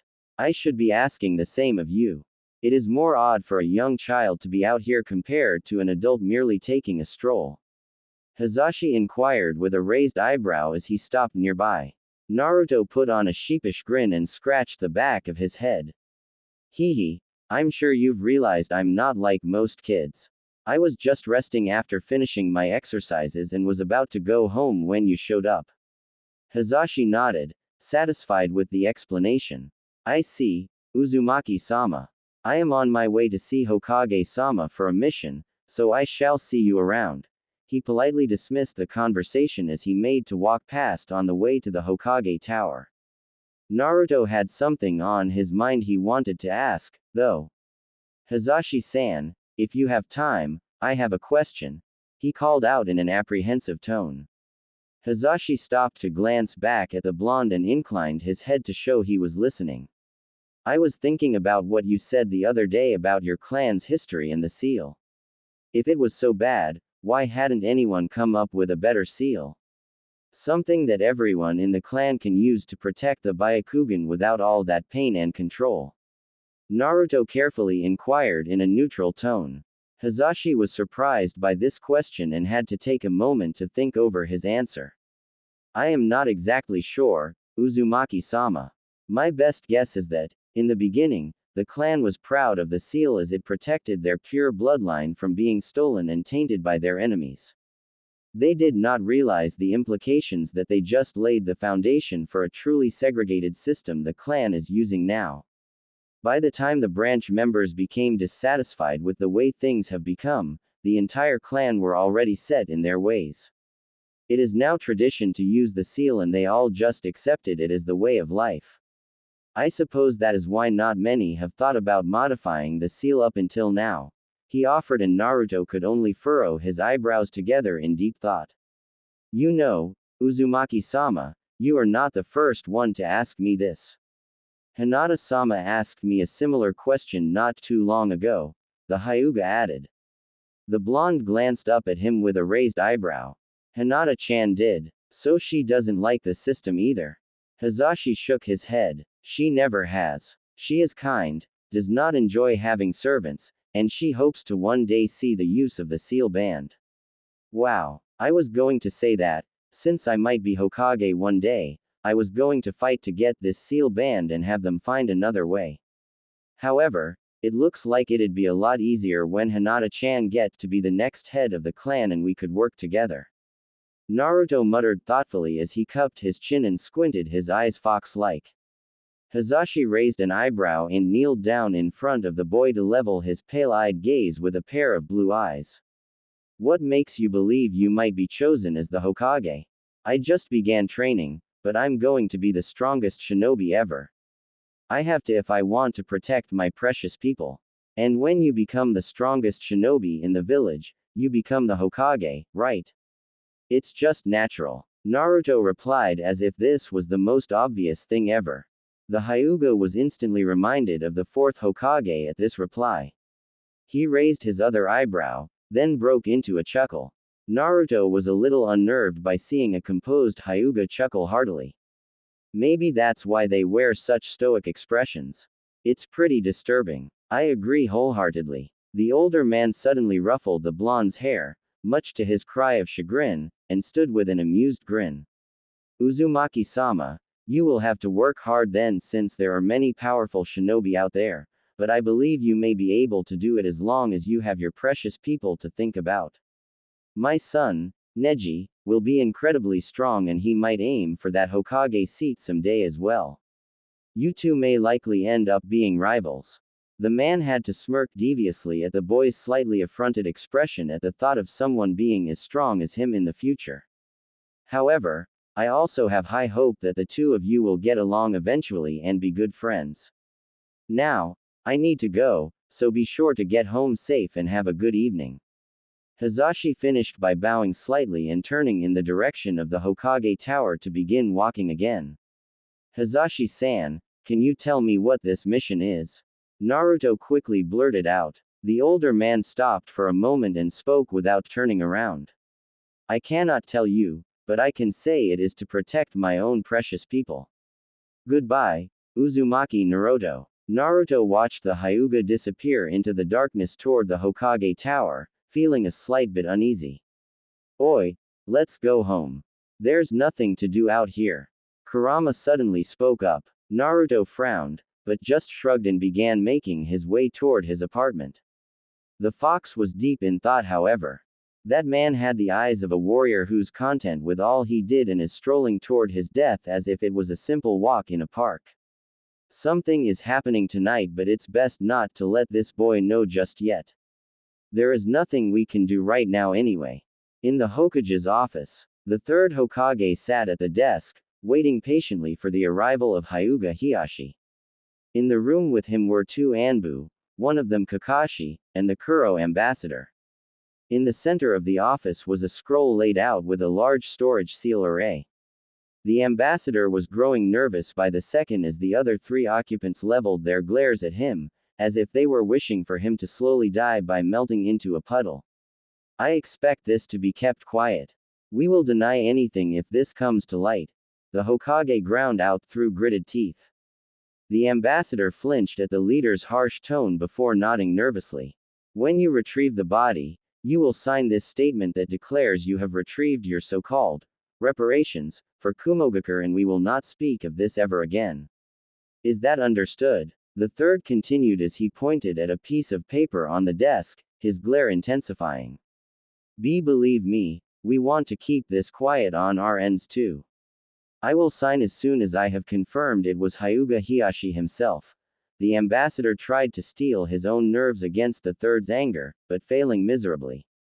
It felt like eternity for him under the unbearably imposing presences of the two Anbu and the Hokage until the office's door finally clicked and creaked open to reveal Hizashi Hyuga. It took the Hokage all he had to keep his face schooled in a neutral expression even with the massive shock he was experiencing. The Anbu were lucky they had their masks on, and it took considerable effort to keep their bodies from showing any reaction. What the hell is going on? Why is Lord Hiyashi's twin brother here? Was the singular thought of the three as they easily recognized him by the Hittite always covering the seal on his forehead. Lord Hyuga Hiyashi reporting. Hizashi said shortly with a scowl. The Hokage saw something in the new arrival's pale eyes that made him think he should at least play along. He really hoped this man knew what he was doing. You have come, Lord Hiyashi. You do understand why you are here, correct?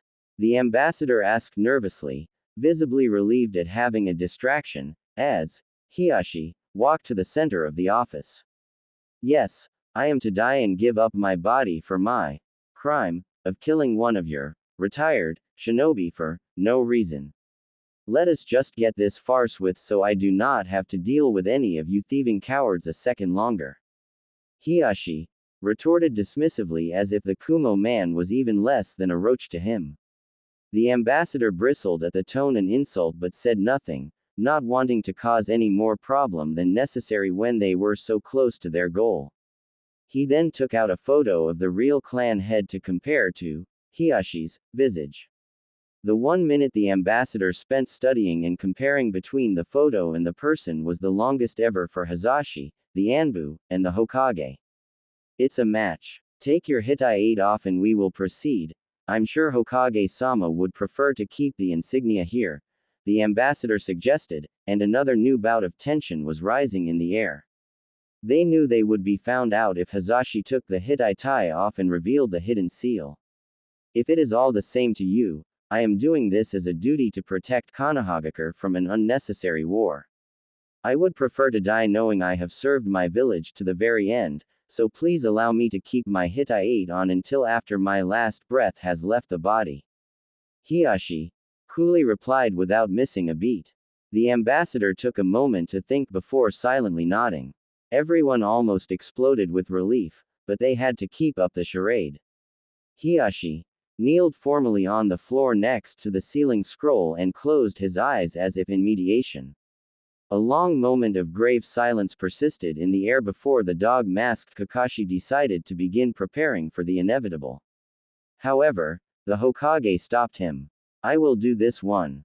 It is my responsibility, since I allowed this to happen, he grimly said as he slowly moved behind Hiyashi, and took a small quick injection syringe from the Anbu. He then gripped the kneeling man's shoulder tightly and leaned his head down next to his ear.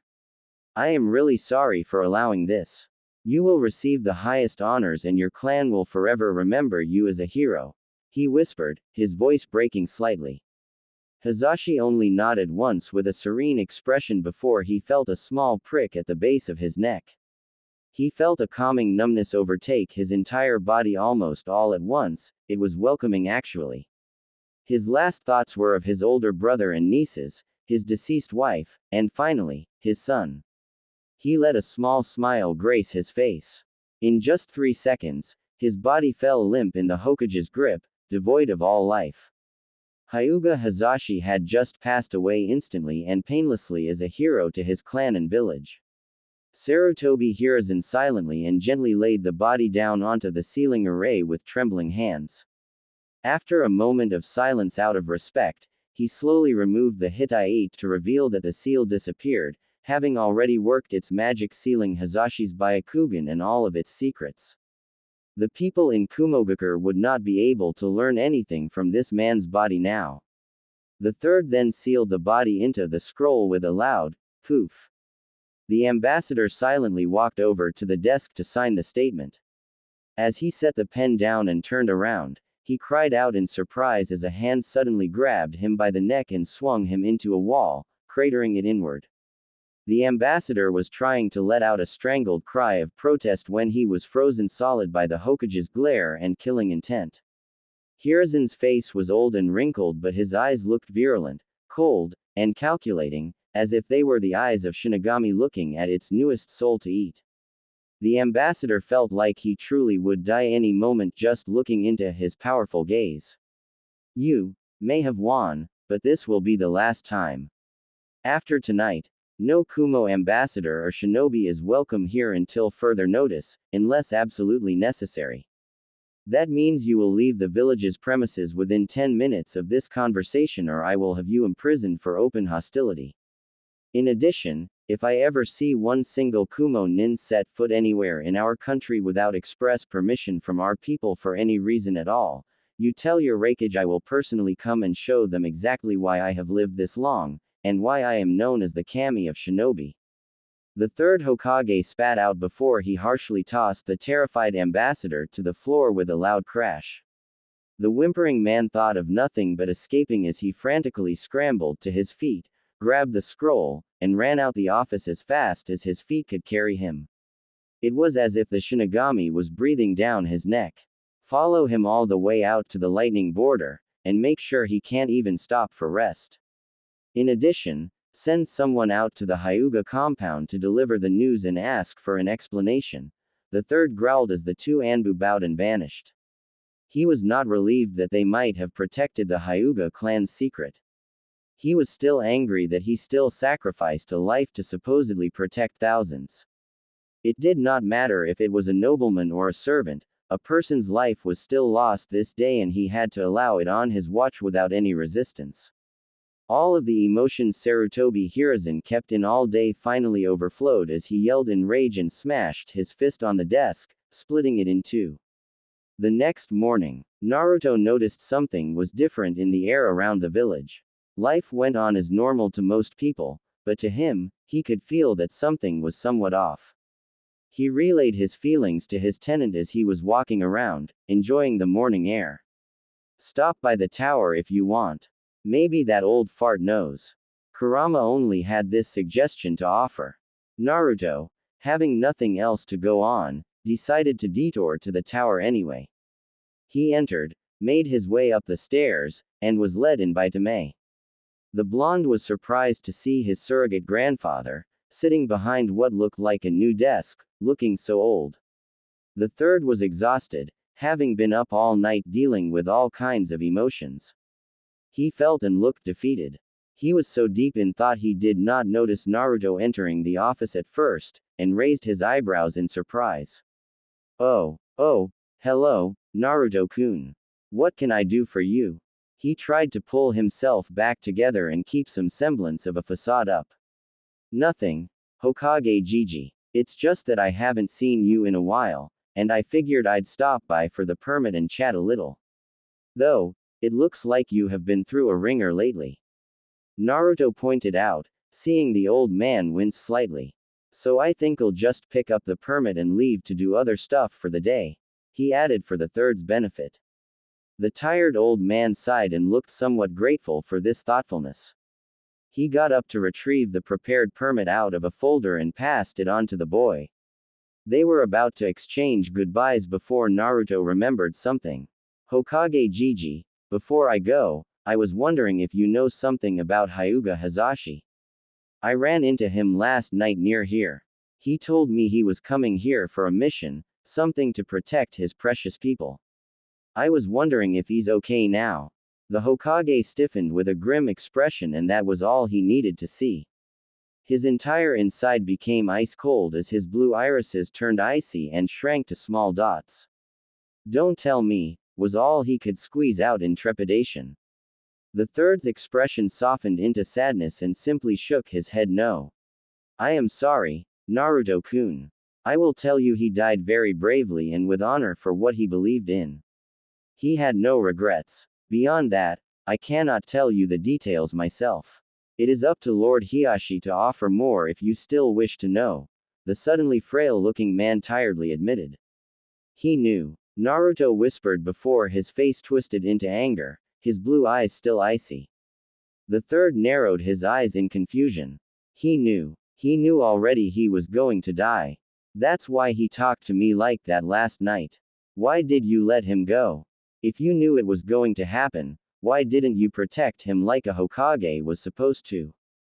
The boy shouted at his surrogate grandfather in tearful rage. He didn't want to stick around to hear any excuse and sprinted out of the room, leaving a crushed old man behind. I'm sorry, Naruto-kun. You will come to learn this is easily the worst part of being a Hokage, the exhausted and crestfallen village leader quietly whispered to no one in particular. Later at the Nara compound. Rut. Nah, was all Naruto made out from a very faraway voice in his dazed confusion. He just couldn't seem to stop going over what happened with the Hokage this morning in his mind. It was like an infinite loop. Naruto, yelled a voice that was very close by, and it finally shook him out of his dazed thoughts with a dumb expression. He took a look around to see he was sitting across a shogi table from a familiar lazy-looking pineapple-haired boy his age, Nara Shikamaru. Naruto then quickly remembered he spent an hour sulking and holding back tears after berating his surrogate grandfather. Afterward, he ate something he didn't even remember now and walked aimlessly around the village just for something to take his mind off what happened. He then ran into his friend on the streets. Shikamaru noticed something was wrong and offered for his blonde friend to come over to his place to cheer up. Now, the brown-haired boy was putting on an annoyed expression as he muttered, "Troublesome," and pointed down at the table, which had a match in progress. Sorry, Shika, I've been out of it lately. Naruto mumbled pitifully as he moved one of his white pieces without a thought. His friend's eye twitched in annoyance at the new move and went into the thinking pose for the 5th time in this match if he had been paying attention and kept count. Oh, I got you thinking now. Guess that's somewhat a personal victory for me now, he remarked half-heartedly as he tried to clear the cobwebs from his head. Shikamaru raised a twitching eyebrow. This isn't the first time you've forced me to do this. Troublesome, it looks like you're truly an idiot savant if you just don't pay attention at all while playing shogi, he muttered grouchily as he came out of his pose and moved one of his black pieces. Oi, I resent that remark. Naruto grunted indignantly as he moved one of his own pieces without another thought again and took one of his opponent's pieces. Shikamaru growled in frustration and went back into his thinking pose once again. You know, you just proved his point. I have never seen such sloppy play, but you just keep getting out of trouble against vastly superior strategies. It's like what you are doing is organized chaos. In my thousands of years existing, this is simply astonishing. Kurama offered her thoughts in clear awe. Not you too, Fox. Naruto groaned mentally. Troublesome, remind me to never challenge you to a match when you're in a bad mood. This is hard on my brain. Shikamaru grumbled as he moved one of his pieces into position to be sacrificed. Naruto furrowed his eyebrows at that move, and wondered what his friend thought of sacrifices. Hey Shika, what would you think if you had to sacrifice your own life for a cause? Would you be angry at the person who asked you to do it? Naruto quietly asked, his eyes staring down at the table. Shikamaru stared at his blonde friend silently for a long moment. That's an odd question to ask a kid, you know. If you want me to answer that seriously with what I know, I would say that the only reason I'd be angry with the person asking me to sacrifice myself is if I knew there were other options, other ways of solving whatever troublesome situation I was dragged into. However, if it was the only choice and I was saving the people I cared about, I may find it troublesome, but I'd accept it with a clear conscience, the Nara heir replied with a sigh. Intrigued, Naruto thought over that answer as he moved his own piece to take his opponent's sacrificial pawn. Shikamaru capitalized on the trap he set and took advantage. You know, Naruto, it's troublesome to say this, he murmured as he effortlessly took another one of his opponent's pieces. But my dad told me this when he first began teaching me shogi. He said that in many ways, a shinobi's life is almost like a game of shogi. You use strategy, tactics, traps, and sometimes sacrifices to win your battles. The only reason we do all of this is because we have to protect our king, no matter what. Naruto was still deep in thought as he carelessly made another move that Shikamaru was prepared for. Our king. I guess that'd be the Hokage. He asked as his eyebrow twitched in annoyance with his growing disadvantage in this shogi match. His friend just shrugged. I asked Dad that, and he was being troublesome about it, saying that we decide who or what is our king, that we absolutely must protect at all costs. The pineapple-haired boy replied offhandedly as he moved one of his pieces for a checkmate and called it. Naruto just groaned and cursed. Damn it. You win, for the 68th time in a row. Anyway, I wonder what Hokage Gigi considers to be his king, he muttered as he properly put his pieces away. I'd think that's a question that shouldn't be troublesome even for you to answer. Shikamaru raised his eyebrow as he cleaned his side of the table. His friend smacked his forehead loudly. The village and everyone in it. Of course. He smirked and muttered, troublesome blondes, before rising. Oi, you want to stay for lunch? Mom will be glad to have you over. He shrugged as if he didn't care if his friend stayed or not. Naruto's stomach growling was the answer. Several hours later, outside in the clan's district. Remind me not to go back there for a meal, Kurama. Yoshino-san didn't go easy on me with the etiquette's lessons today. Naruto groaned tiredly as he left the Nara compound. She's doing you a favor. What she was trying to show you today was how to eat properly with nobles.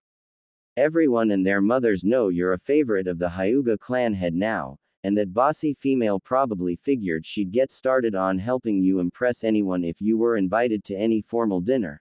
The demon fox reasoned. I guess I can live with that.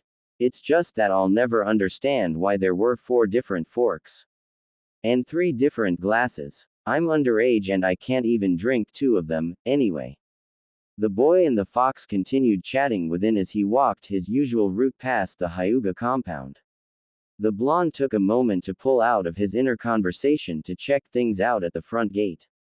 He saw the guards were dressed in all black, and he could feel that the entire clan's mood was subdued even from outside the compound. He then bowed his head in condolences toward the guards. A little surprised, they returned the bow nevertheless.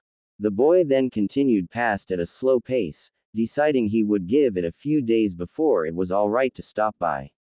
Uzumaki Naruto. A tight voice rang out from behind. Turning around in confusion, Naruto's eyes landed on a lone and slightly larger boy standing in the middle of the walkway 10 meters away. He was dressed in all black with his long black hair tied together in a loose ponytail, and the blonde saw that he had the pale eyes of the Hyuga clan. He looked like his whole body was tense with coiled up anger. They stood staring at each other in silence for a long moment. One boy was trying to figure out who this Hyuga was, and the other was trying to burn holes through his blonde counterpart with blazing eyes. Yeah, that's me. I don't think we've met. Naruto inquired with a confused eyebrow. The boy quickly shifted into an aggressive kata of the gentle fist. You do not need to worry about my name. You will not need it after this. The boy snarled as he sprinted toward the bewildered blonde with killing intent. Naruto. He intends to kill you. Just get away. You can't beat him now. Kurama yelled into her container's mind. Naruto was so flabbergasted by the situation and the yelling that he just stood there as he took the angry boy's first strike square in his throat.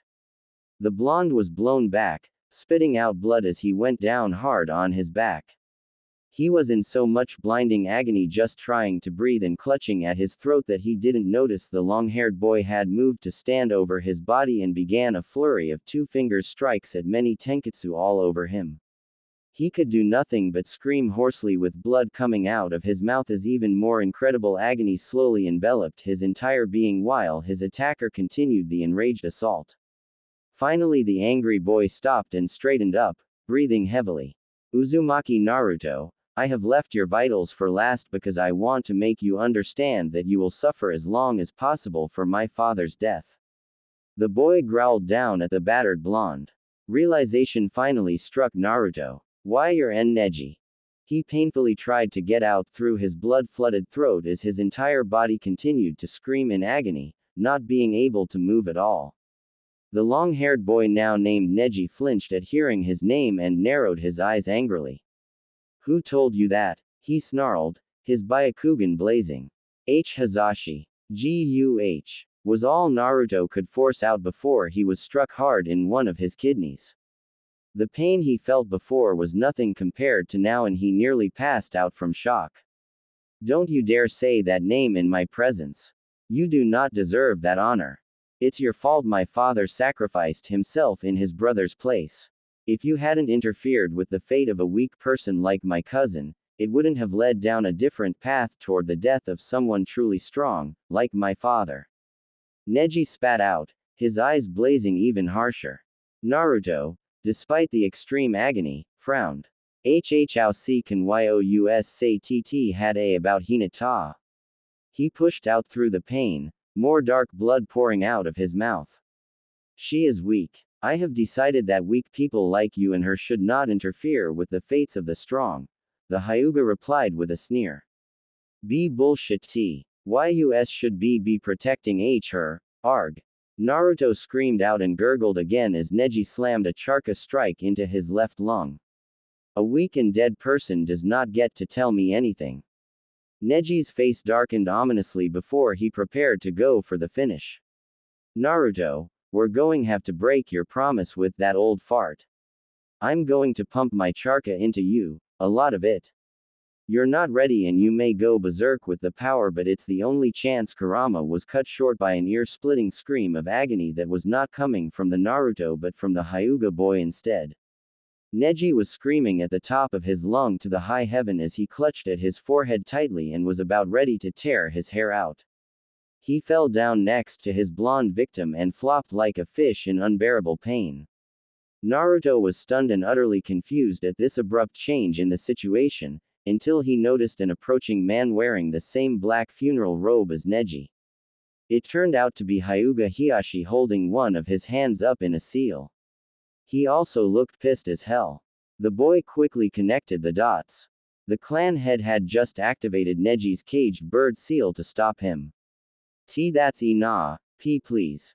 He tried to force out as loudly as he could, and was relieved when he saw Hiashi release the hand seal a second later. Neji's screams ceased abruptly and he was now gulping for air, apparently unconscious. The Hyuga clan head glared at one of the gate guards nervously approaching the three. Get this, moronic boy to confinement and leave him there for a month. No visitors except for me.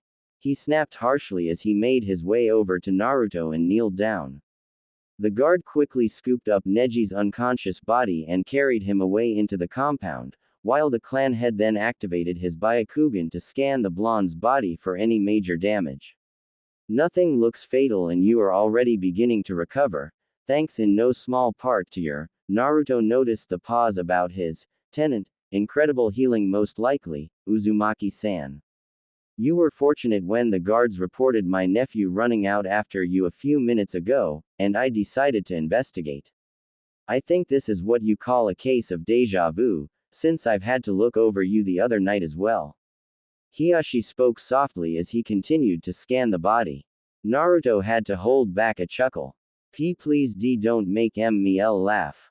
I hurt all over. He grunted with a pained smile. That is what most people generally say after their first time facing the gentle fist. I truly apologize for this unforgivable behavior from one of my clan members. Hiashi said sincerely with his head bowed, before letting out a weary sigh. I could have you rest inside or have you transported to the hospital on our expense if you wish, Uzumaki-san. I think I'll recover soon enough, so I'll wait wherever you put me if it's okay, and thanks. Naruto was now beginning to speak more clearly as he got used to the pain. He groaned a little when Hiashi picked his limp body up carefully and carried him into the compound toward the largest and most luxurious-looking house sitting on the right side of the long reflecting pool this time. Good thing this guy arrived in time to save you. The alternative would have made the entire village crap their pants with the feel of my released chakra alone, and then converge on us with pitchforks and torches. Though I'm disappointed somewhat, since that stupid brat just barely avoided being pasted across the compound wall like graffiti. For now, I'm pumping my chakra into you a little more than normal, so you should recover sooner. He sure did a number on you, and it's surprising you haven't fainted from the pain yet. Kurama spoke up from inside. Sorry to make you feel my pain. We're sharing a link, right? You said you'd feel what I feel. Naruto thought guiltily as Hiashi opened the door to his house. Oh, you needn't worry. I didn't tell you I could turn any of our shared senses off at any time. I keep that particular link off most of the time since you only seem to attract trouble. The great fox replied dismissively, and Naruto was twitching his eye non-stop. Give me back the apology and the sadness I actually felt for your possible pain. Damn lucky fox. The boy huffed while his tenant snickered. Hiashi arrived in the living room and carefully set the boy in his arms down on the carpeted floor, quickly removed the blood around Naruto's mouth with a damp towel, gave him some water to clear out anything in his still recovering throat, and procured a blanket and pillow. Uzumaki-san, you may rest here for as long as you need. I do have business to take care of, so I will need to take my leave. My daughters should be home soon. Just explain your situation to them if you are awake and all should be well. Hiashi explained with an incline of his head. He was about to leave when Naruto stopped him. Hiashi-sama, I should tell you I already know about my tenant, so you don't have to tiptoe around it. Hiashi blinked at this. And I'm sorry about your brother's death. I can tell you two were close from the other day. He forced himself to speak without stuttering in pain. His host allowed a sad nod after a moment's pause. We shall speak more of this when you recover. For now, just get some rest and I shall be back before too long. The clan head replied as he stepped out. Naruto decided to heed his host's suggestion and closed his eyes. 3 hours later, Naruto could still be heard gently snoring away on the floor. The relative silence of the living room was finally broken by the front door sliding open to admit two young girls wearing all black, one clearly older than the other by several years. Nei-chan, can we play games after dinner? Hanabi childishly asked as she tugged at the sleeve of her older sister's black kimono. Hinata sadly smiled and rubbed a hand on her younger sister's head. I don't think we should do that so soon yet, Hanabi-chan. This is a day of mourning for our uncle, she replied as the girls made their way further into the living room. Hanabi had an impatient scowl on her face before it turned into curious scrutiny as she noticed Naruto on the floor. Who is that? She pointed at the boy. Confused, Hinata just followed the direction her little sister was pointing in and yelped in shock as she noticed the still form of her savior. NN Naruto-kun. She cried as she immediately kneeled by the blonde and activated her Byakugan to see what was wrong. She gasped in shock as she observed what looked like minute amount of the same red chakra she saw the other night mixing in with Naruto's dense and dark blue chakra inside the body. She also noted some of his tenketsu were recently closed forcefully, but was also relieved that they were slowly opening back up. He was attacked by one of us. What happened? She worriedly thought as Hanabi kneeled down next to her. Naruto. The one who beat that bad guy. Hanabi inquired as she searched over every inch of the boy with her gaze. Hinata only nodded in response, and the little girl grinned wide. Then I'll call him Oni-chan, since he saved you. Despite the serious situation, Hinata had to smile at her little sister's antics. Hanabi was already taken with Naruto apparently. While the girls were contemplating how the blonde ended up injured and resting in their home, their father had just entered the living room, back from whatever business he was taking care of. I see you have discovered our surprise guest, my daughters. Hiashi announced, surprising the two girls with his voice. Hanabi recovered quickly, ran up to her father, and latched on to his leg cutely. Father, why is Oni-chan here? She somewhat demanded as Hiyashi patted the top of her head. He had to hide a smirk at his youngest daughter already calling his new favorite blonde such an affectionate nickname. He wouldn't have to worry about both of his children getting along with Naruto now. He also noticed Hinata had the same expectant look on her face as her little sister, awaiting his explanation. Uzumaki-san was attacked by a stupid young boy with a misguided grudge about his father's death. He was unable to move, so I decided to have him rest here until he recovers, he finally admitted with his eyes closed in exasperation. Neji Nisan did this. Why would he blame Naruto-kun for uncle's death? Hinata's stutter disappeared mid-sentence as she showed a flash of anger in her eyes. Hiyashi did not miss this. This boy is already doing wonders for Hinata's self-confidence. Note to self. Fabricate reasons to get them together more often from now on. He thought offhandedly as he prepared his response. It was a misguided decision on my nephew's part to direct his anger about the loss at this child. Unfortunately, I do not think he will ever let this go until they meet in battle in the future and finish it. He spoke with resignation in his voice. Anyo, that's terrible for Naruto-kun. Hinata whispered as she dreaded the thought of her new friend being hurt again, especially by one of her relatives. Hanabi showed an angry yet cute expression as she devised plans to tell Neji off for this. I am going to prepare some dinner since Tomo-san has the day off. In the meantime, please leave Uzumaki-san to sleep in peace and get changed for tonight. Hiyashi requested of his daughters and they obeyed, with Hinata leaving the blonde alone somewhat reluctantly. Some time later, Naruto smelled something lingering in the air before he slowly opened his eyes. It smelled like curry. On that cue, his stomach growled loudly. His eyes opened wide quickly at that sound and sat up, only feeling a little tender from his earlier beating. He glanced around to see he was still in the living room, which was now dark, and noticed Hiyashi through the only lit doorway nearby. The man was kneeling at a desk in the room beyond. It was apparently a study and he looked like he was busy looking over a large collection of papers and scrolls. Looking around a little more, he heard what sounded like very cute snoring from nearby. Following the sound, he saw two girls cuddled together in the large living room chair just a few feet from him. They were wrapped in a blanket, and he saw one of them was Hinata. The smaller girl curled up in her arms must have been her younger sister, Hanabi. They seemed to have fallen asleep waiting for something, maybe for him to wake up. Uzumaki-san, now that you are awake, I would be most pleased if you replenish your energy with your portion of the dinner I made, which is being kept warm in the kitchen stove. Please take your time eating before joining me in the study when you are finished. Do not concern yourself over cleaning up afterward.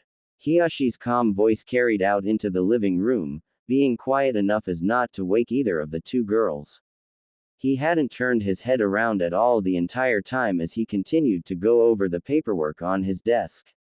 Naruto decided to quietly do just what his host suggested. 10 minutes later, after eating some of the most delicious curry he ever tried, he quietly stepped into the study and his host finally glanced up from the paperwork. Please close the door and have a seat, Uzumaki-san. Hiyashi gently requested of his guest as he gestured with his hand toward a spot across the desk. Naruto quickly complied as he quietly slid the office door closed, before moving to kneel down opposite the clan head, who took a moment to clear his throat. I want to apologize on behalf of the entire clan for Neji-san's unprovoked attack against you. I have no excuse for his misguided anger upon you. Hiyashi regretfully said as he deeply bowed his head.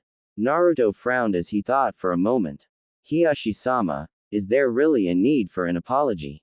He replied softly while Hiyashi raised his head in mild surprise. He continued quickly. Neji-san did say I was responsible for the events that led to your brother's death. What if that's right? Utter nonsense. If that was actually true, then if my brother had not taken my place, you would be responsible for my death instead.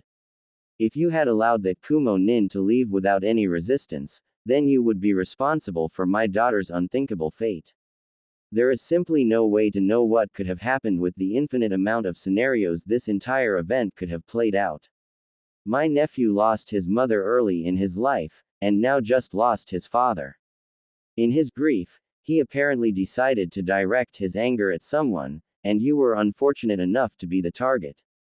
I shall reprimand him most severely for this and ensure he stays away from you until he calms down. Hiyashi assured his guest. Hiyashi-sama, I'd appreciate it if you just let Neji-san be, and if he still wants to take his anger out on me in the future, let it happen. Train him more for it, even. I'll take it all and beat it back tenfold into him until he finally moves on. Naruto declared with a steady voice after a moment's thought, stunning the clan head. You should understand that he is the most promising prodigy of this clan in generations. He is much stronger than my brother and I when we were his current age. He was not joking about killing you. He will do it whenever he finds a chance. He pressed. That's fine with me, sir. With the training I just started, I'm going to be the strongest shinobi ever someday. I want to protect my friends and I can't do that if I'm too weak. I think it definitely will be a good match when we eventually meet. The blonde replied with a confident smile, showing no trace of hesitation in his blue eyes. Hiyashi had to wonder if this child in front of him was way too mature for his age, or just simply excited about the prospect of a rival. Nevertheless, I will not allow any duel between you and my nephew within this compound and I will inform him any further unprovoked attempt on you will be punished more severely. The two of you will have to find a way to get an official match outside of this compound and that likely would not happen unless you both are enlisted in the shinobi force. I will not allow any less. Is that understood, Uzumaki Naruto?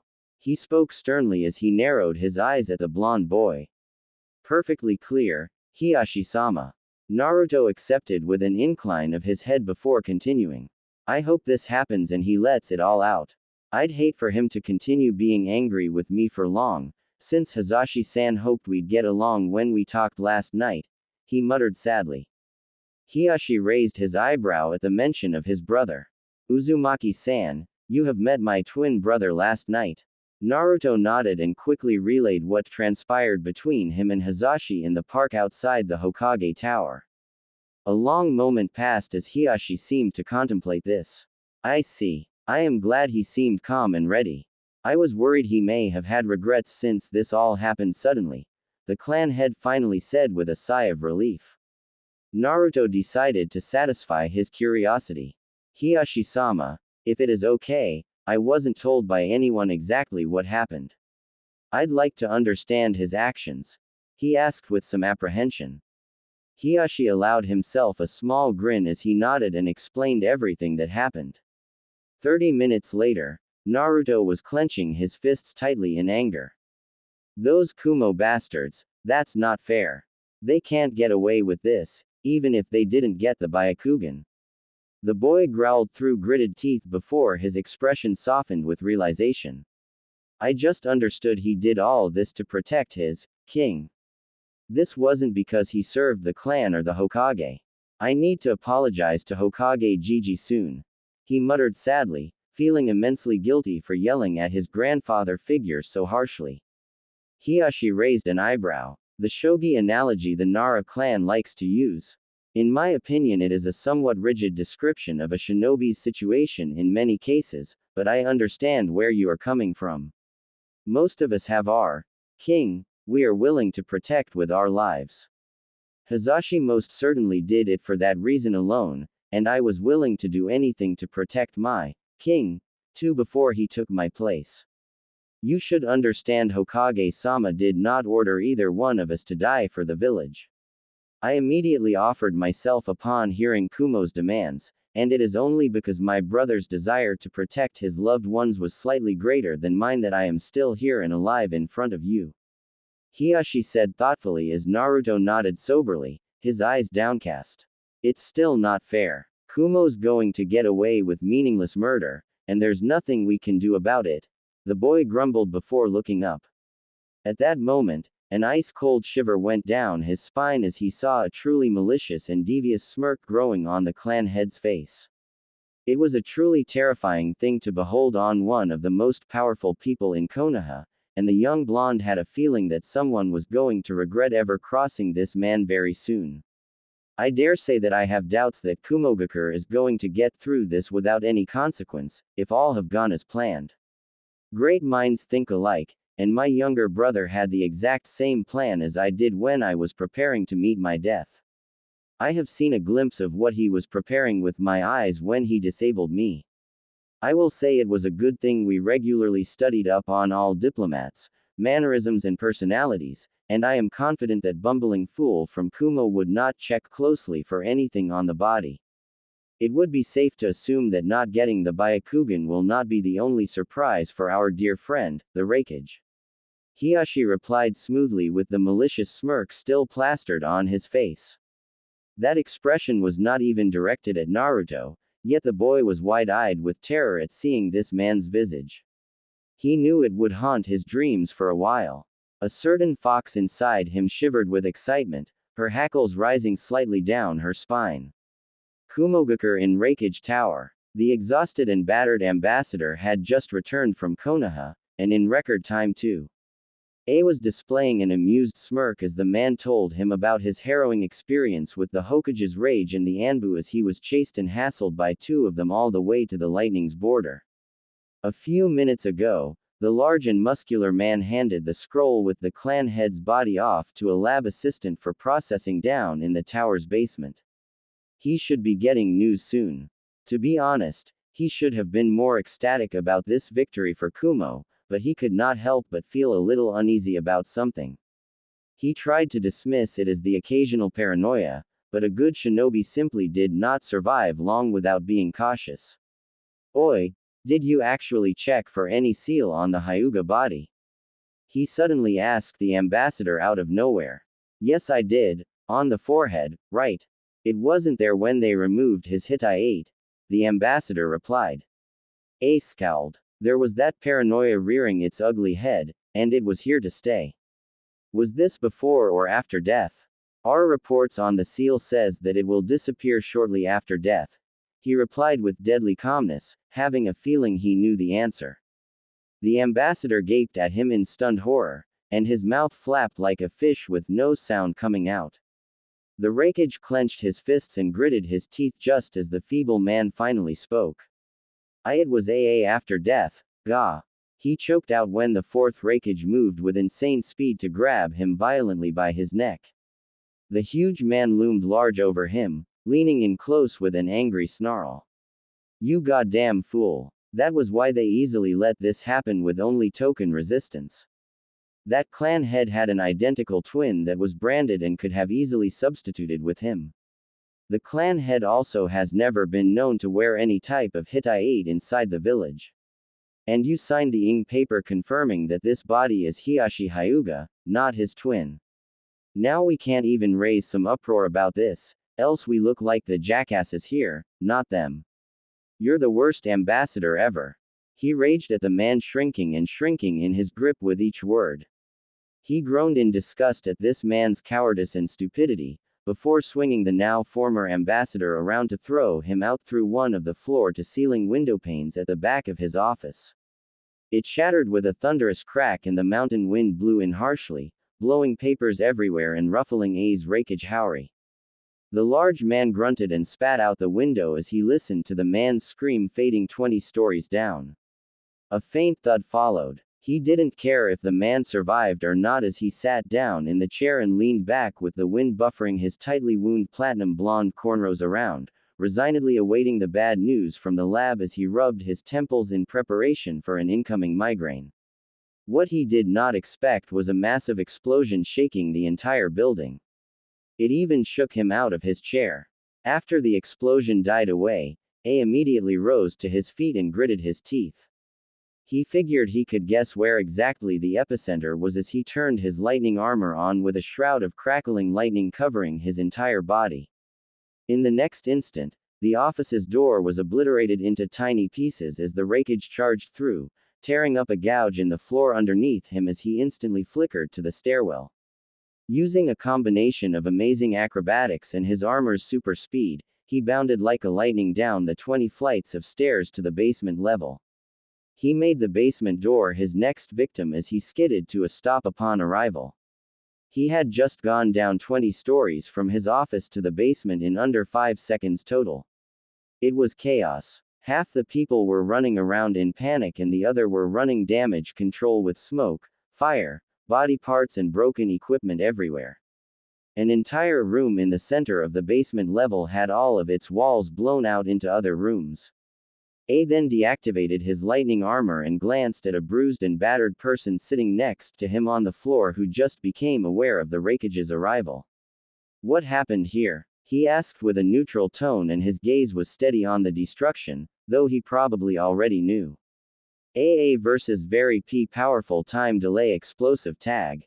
Hidden on the Hyuga specimen. It was activated when he appeared. Out of stasis from the scroll. The disheveled lab worker stammered in broken sentences as he tried to shake off his daze. The large man sighed heavily, totally exhausted with everything. He tried everything and still lost, yet he could not even bring himself to get angry with this. He brought this on himself by trying to deal a cheating hand. They just returned the same favor tenfold, and he was the one worse off in the end. He would bet the Hokage never knew of this. It was likely prepared by this Hyuga on his own. He might as well cut the losses now before it got silly between the two villages. The fourth Raikage of Kumogakure let out a defeated groan as he began helping the people in the basement level deal with the destruction. At least he had a very solid reason to tell the council to back the hell off about kidnapping more Kekkei Genkai holders. Back with Naruto and Hiashi. Naruto stared at the clan head unblinkingly with mouth agape and eyes wide open. The fox was very impressed, which was saying a lot. Hiashi's devious smirk had been replaced by a neutral grin, as if the last few minutes were forgotten. Hiashi-sama, if I may speak freely, your brother was a vicious and evil bastard. Same goes for you too. Naruto muttered bluntly in awe. I did not get far in my political and shinobi career without some measure of trickery and backstabbing. I know better than anyone else that I am a vicious and evil bastard, and my brother deserved that description even more. Even in his death, he will remind them not to trifle with our clan again or they would pay a toll even heavier next time. Hiashi replied calmly as he continued to gaze over some more paperwork. Naruto had to let out a chuckle. Just how the hell did either of you get your hands on some demo class explosive tags? Even a kid like me know they were very heavily restricted after the last war, he quizzed curiously. Hiashi just turned and stared at the boy in silence with a blank expression for a long moment, as if he was waiting for the young blonde to just get it. He did finally get it and gave a sheepish grin. Right. Powerful political figure with friends in high place. Naruto pointed out the obvious with an embarrassed chuckle. They allowed a comfortable silence to settle in the study as Naruto went over what he learned for a minute. He finally decided it was getting late and he needed to get home. Hiashi-sama, I should get going. It's late. He was about to politely dismiss himself when the study's door slid open to reveal a very sleepy and wobbly Hinata in her light purple pajama outfit with some white frills. Everything fell silent as Hiashi stopped shifting his paperwork and observed his daughter with a blank expression while Naruto was surprised into silence by this sudden intrusion. Hinata looked somewhat out of it, shifting her gaze sleepily between her father and her new friend. There, you are. Naruto-kun, don't just walk off like that, she grumbled tiredly, while glaring lightly at Naruto through half-lidded eyes. Before the boy could say anything, she stumbled up next to him and flopped down to lay her upper half across his lap. She then hugged the blonde tightly around his waist and one side of her head was fully pressed up against his chest. Naruto was shocked speechless by this sudden action. Stay, you're warm, she mumbled into his chest before falling asleep again with a cute snore as his heartbeat lulled her back to dreamland. He was stone still for a few long and uncomfortable minutes before he realized Hiashi wasn't making any attempt at admonishing or removing Hinata. He slowly glanced up to see her father had gone back to his paperwork like his daughter was not even there. Hiashi-sama, May I politely inquire about what you are doing? He strained to not let his irritation at Hiyashi's feigned obliviousness show through. I am just going over the expenses reports for the entire clan. Only I can approve these or the clan would fall apart. What would they do without me? Hiyashi murmured with such blatantly fake innocence. Naruto swore he saw a ghost of a smirk on his face just now. My apologies if I am interrupting your very busy schedule, Hiyashi-sama. He was impressed with himself for almost keeping the sarcasm out of his tone. However, as you can see with your all-seeing eyes. Okay, sarcasm is steeping in. One of your precious daughters is cuddling up tightly against me, and I can't move. The boy finished urgently, his cheeks red with embarrassment. I have noticed this, but thank you for pointing it out. However, I am very busy and cannot spare even a second. You will have to wake her if you wish to leave, or wait until I have finished and I can put her to bed then. Hiyashi replied coolly without missing a beat. Naruto narrowed his blue eyes, he just knew Hiyashi was smirking like a dastardly madman on the inside. He sighed in defeat, but he wasn't going to play the clan head's game. He would just wake Hinata, who was sleeping with a heart-wrenchingly adorable expression, then apologize for rousing her and leave. I should inform you my daughter is what one would call the antithesis of a morning person. She has been known to repeatedly use her gentle fist to fend off anyone from waking her up. Her caretaker and I can attest to that, Hiyashi warned calmly as if he knew what his guest was thinking. Naruto stared quizzically down at Hinata's cute expression. How could she be so dangerous? He has to be bluffing. He decided to take a chance and tried to shake her shoulder just a slight bit. Before he knew it, there was a sharp whoosh and he stiffened and sweated comically as he now noted a small girl's hand, in a two-finger thrust, just an inch from his nose. The only thing that saved him was Hiyashi effortlessly catching the hand by her wrist as if was nothing. Hinata's hand immediately went slack and slipped back to her body as Hiyashi let go and went back to the papers with an amused smirk on his face. Naruto trembled and sweated at how close he came to getting a strike to his face, and this girl was now innocently cuddling up tighter against his chest. Okay, I've changed my mind, this girl is dangerous. I am afraid my hand might slip next time, so I strongly recommend you do not risk another chance. She seems to be very attached to her sleep this night, Uzumaki-san. Hiyashi spoke in a very amused tone. This truly was an entertaining evening for him. Hyuga Hiyashi, you truly are a vicious, evil, and sadistic bastard, was Naruto's sole thought as he sat stone still with this cute and dangerous girl curling up even more and tightening her grip around his waist. He decided he didn't want to risk another stray tenketsu strike this day because these hurt like hell. I love this. Devious and ruthless, this might be a man after my own heart. Kurama exclaimed with a mock flutter of her eyelids, and broke into laughter at her cantainer's suffering.